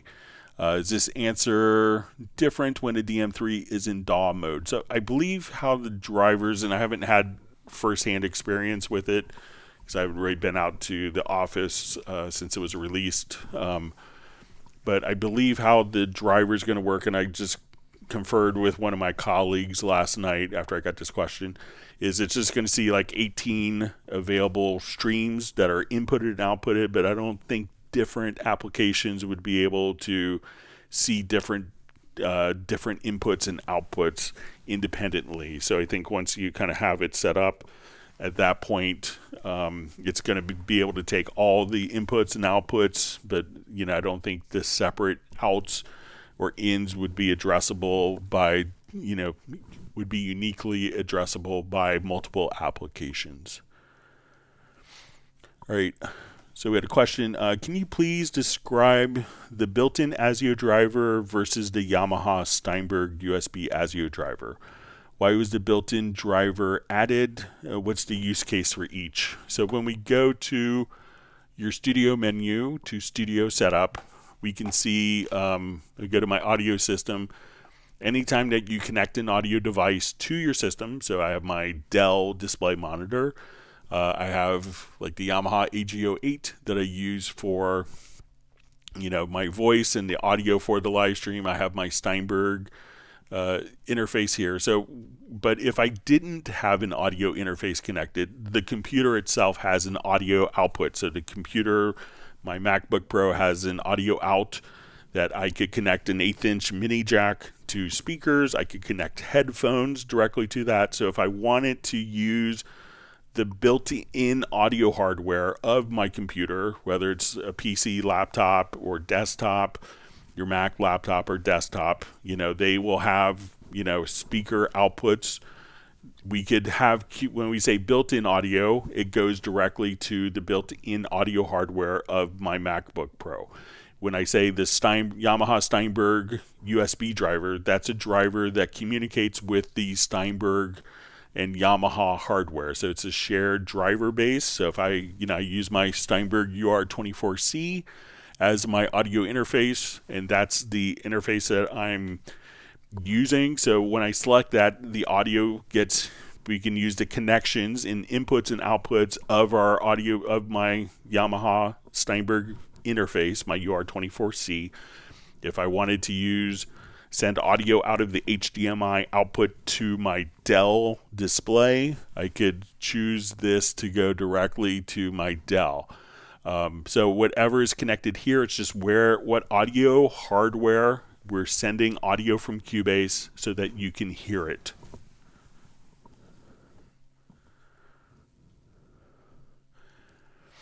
All right. And we had a question about on last live stream if PadShop 2 can be run standalone.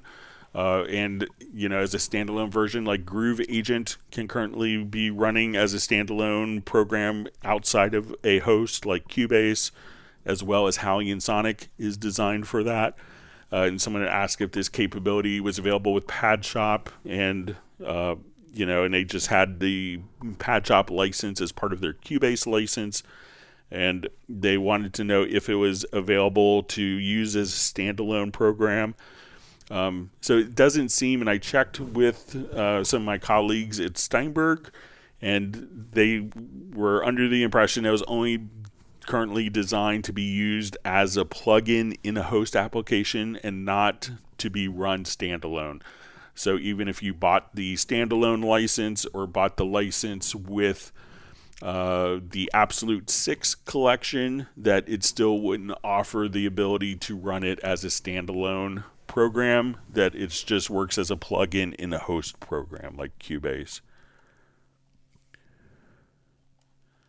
So sorry for that. All right.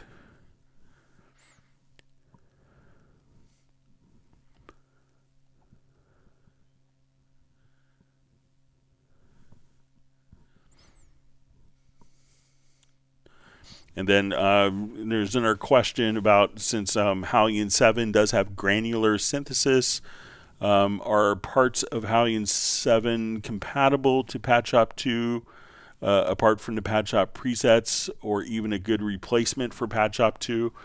I think Pad Shop 2 is like a really kind of purpose-built instrument. There are granular synthesis capabilities.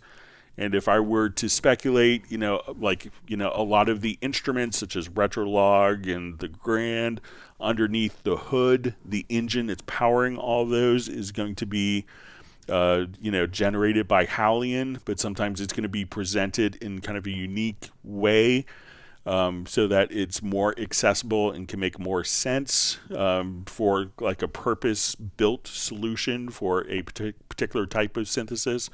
So while the underlying components may be in Halion 7, I wouldn't say it's a direct replacement for Pad Shop. But that if you wanted to do granular synthesis, you could definitely do it and try out the, and there's the trial version that you could work with as well. Okay.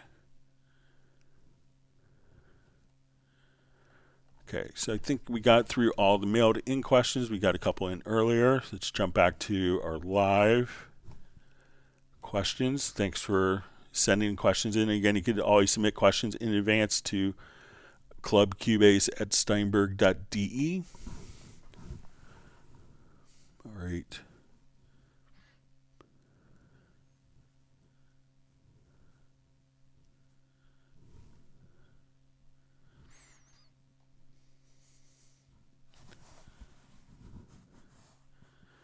All right, so we have the soup recipe from Michael Pierce. Sorry, my chat field just jumped.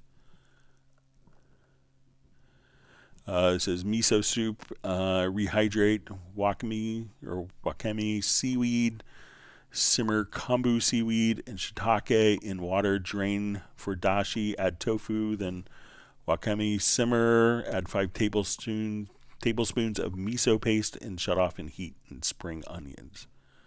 Thank you for sharing your soup recipe. A lot of people are in cold climates. All right.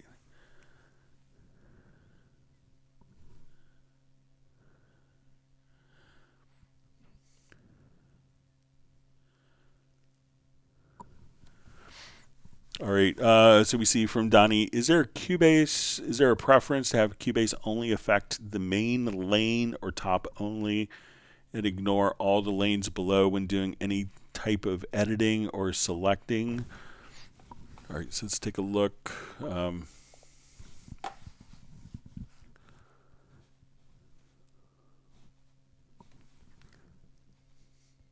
I'm not sure if it's for audio or MIDI, but let's take a look.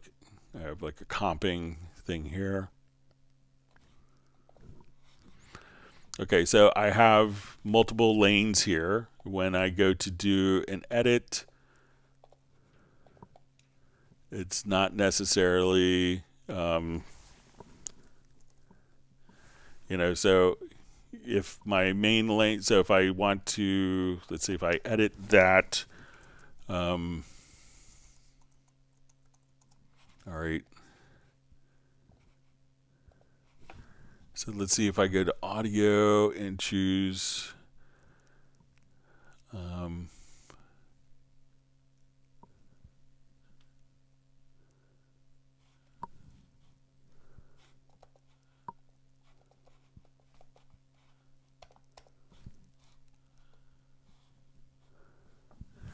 so I think it's going to be like, to work with that, it might be just a delete overlaps, but it may not.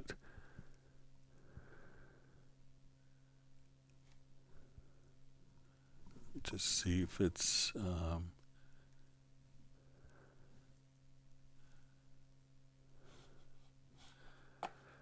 so I think that, like, when we're doing edits here, let's see if we and I guess one way to do it is, if we duplicate the version and then do a bounce selection, then we have no lanes here, and if we needed to get access to the lanes, they're still here. But I think, if you have the underlying audio, the only method that may kind of work for that would be just the delete overlaps.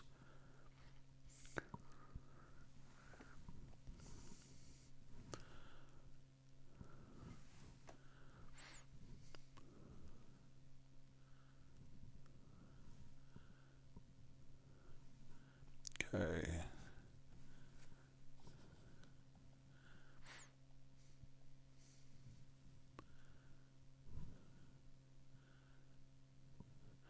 Okay, so we see from Jovan Ben says, to enhance my studio monitoring, how do I set a control room to integrate software like SonarWorks or IK Multimedia Arc 2? So when you go into the control room, and what's great about that is you don't want those room corrections applied to your audio mixdown. So if we come, you'll see the main section here. In the lower tab, you'll see inserts. Click on the word main. That will expose the inserts from the bottom. And then you could just run those particular tools right here so I think if I wanted to come here, we could just say, you want to go to, like, I have the immerse.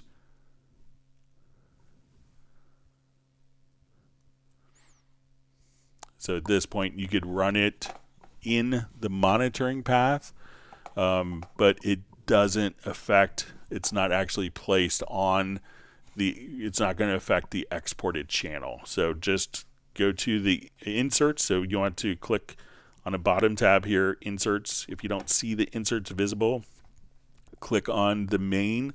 The inserts will pop out from the bottom, and then you could run those plugins right there, and then that way it's only on the monitoring path and not going to be included with the export audio mixdown.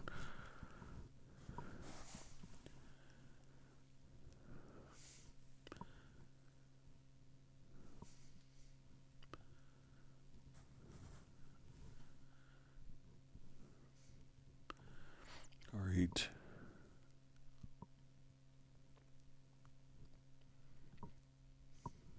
All right, great to see Grant Nicholas on. Hope you're doing well, buddy.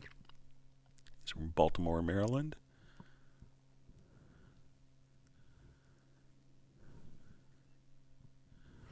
All right, and Tiago's made it from Brazil. Thanks for being online, joining us today.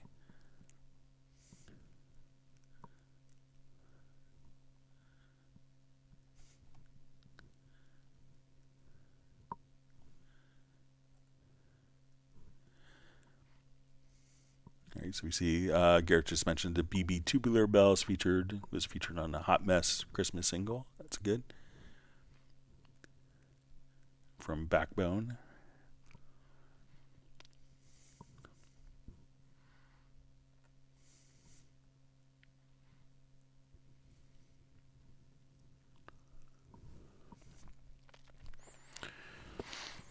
All right, so we see on a drum track, if I cut sections of the snare, can I replace them with another snare sample by simple drag and drop without changing the kick, hi-hat, etc. parts? So I'm assuming that this might be audio, but if we wanted to do that, all we'd have to do is, let's come over to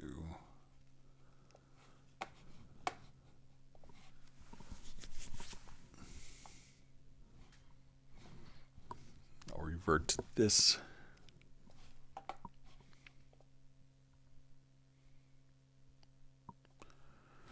Okay, so I want to add a Groove Agent track.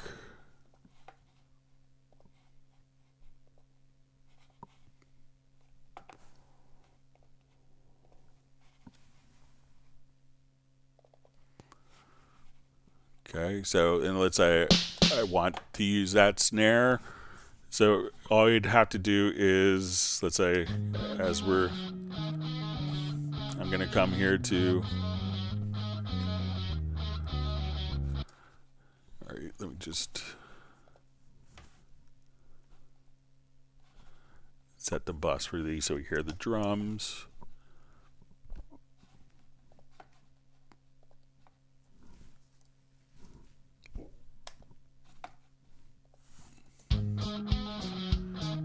Okay, so I want to take my snare track, and then we're going to go to our hit points tab. Okay, so what I want to do is just kind of adjust the threshold so that we're not necessarily picking up other tracks.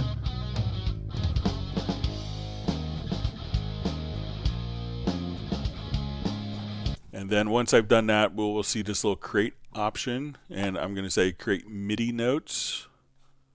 I'm going to select my Groove Agent track.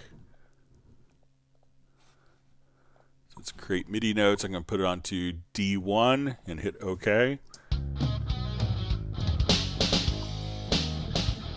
And now, if I wanted to mute my snares,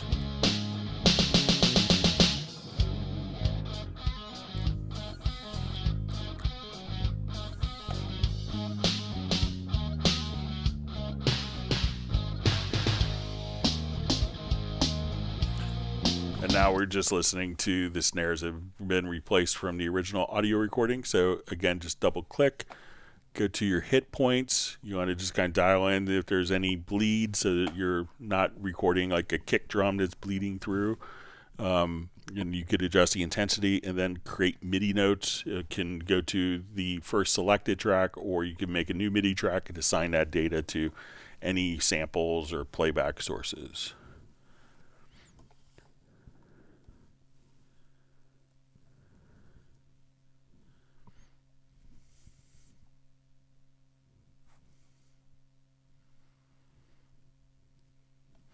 All right, we see that Sable is in the Utah mountains. Yeah, my mother-in-law used to have a place in Deer Valley, so it's always nice going there.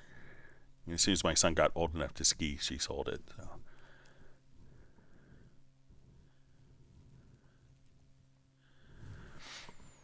All right, so we see Mike S asks, how compatible are the three main versions of Cubase? If I'm using Pro but a friend uses Elements, should I make an Element style template in Pro? So the projects can freely kind of open up, all the media will open up, but if there's like, some plugins that you're using, like the files would play back, but it may not go through the particular plugins. So you could go through and find out if it's like really critical where you're like, okay, I don't want to send a file to him that doesn't open exactly. You could, create a plugin set or plugin collection of just the plugins that come with Cubase. So if you go to your studio menu and go to your VST plugin manager, you could, just look for the different plugins that are in Elements and then not use those particular plugins, but the files themselves are for, if you're doing audio and you have EQs and automation, all that information will carry over without issue.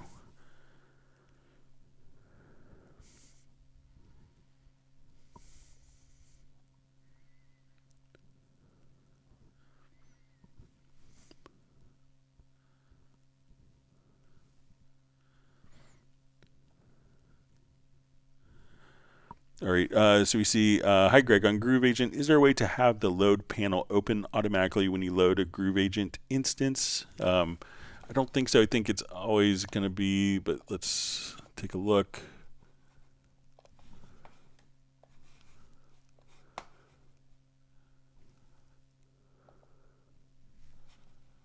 Let's see if it's maybe an option. I don't think so, but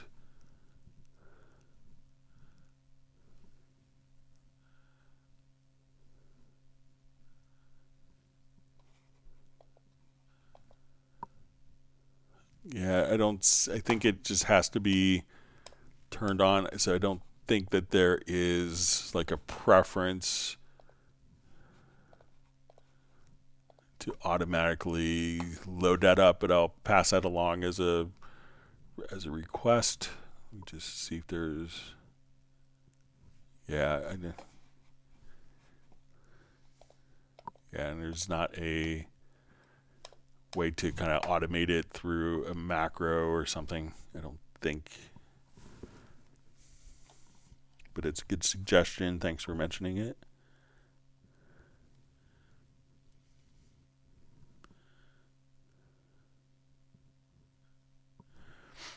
Okay, so we see John Barry about the track preset. So let's add a MIDI track, and we'll set it back to the 05RW. Okay, so I think that once we come over here, so let's say we're going to go through our patch list here. So I think when you open, so let's say if we select it, that it goes to the top there.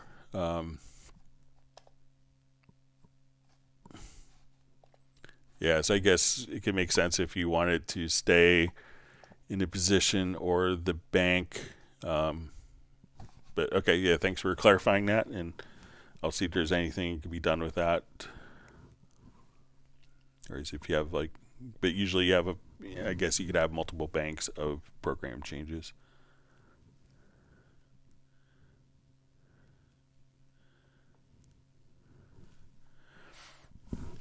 All right, so we see it says hit points are giving me fits for Michael Teams, but trying to fix a timing issue in a harmony guitar tracks. Can you run through them again? All right, so let's see if we do this before we run out of time. Let's see if we can, okay.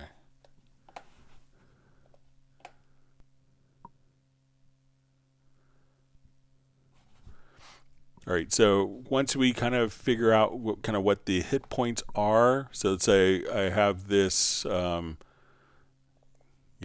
could see our hit points kind of created here, and again, we could adjust the threshold.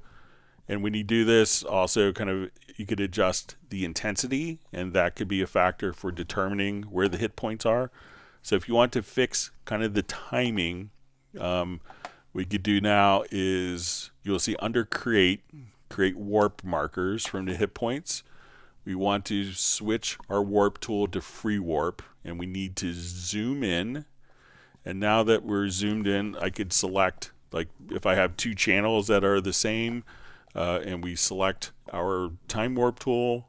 When we have both of these channels selected, I move the cursor here, and we see that the yellow warp marker will turn white.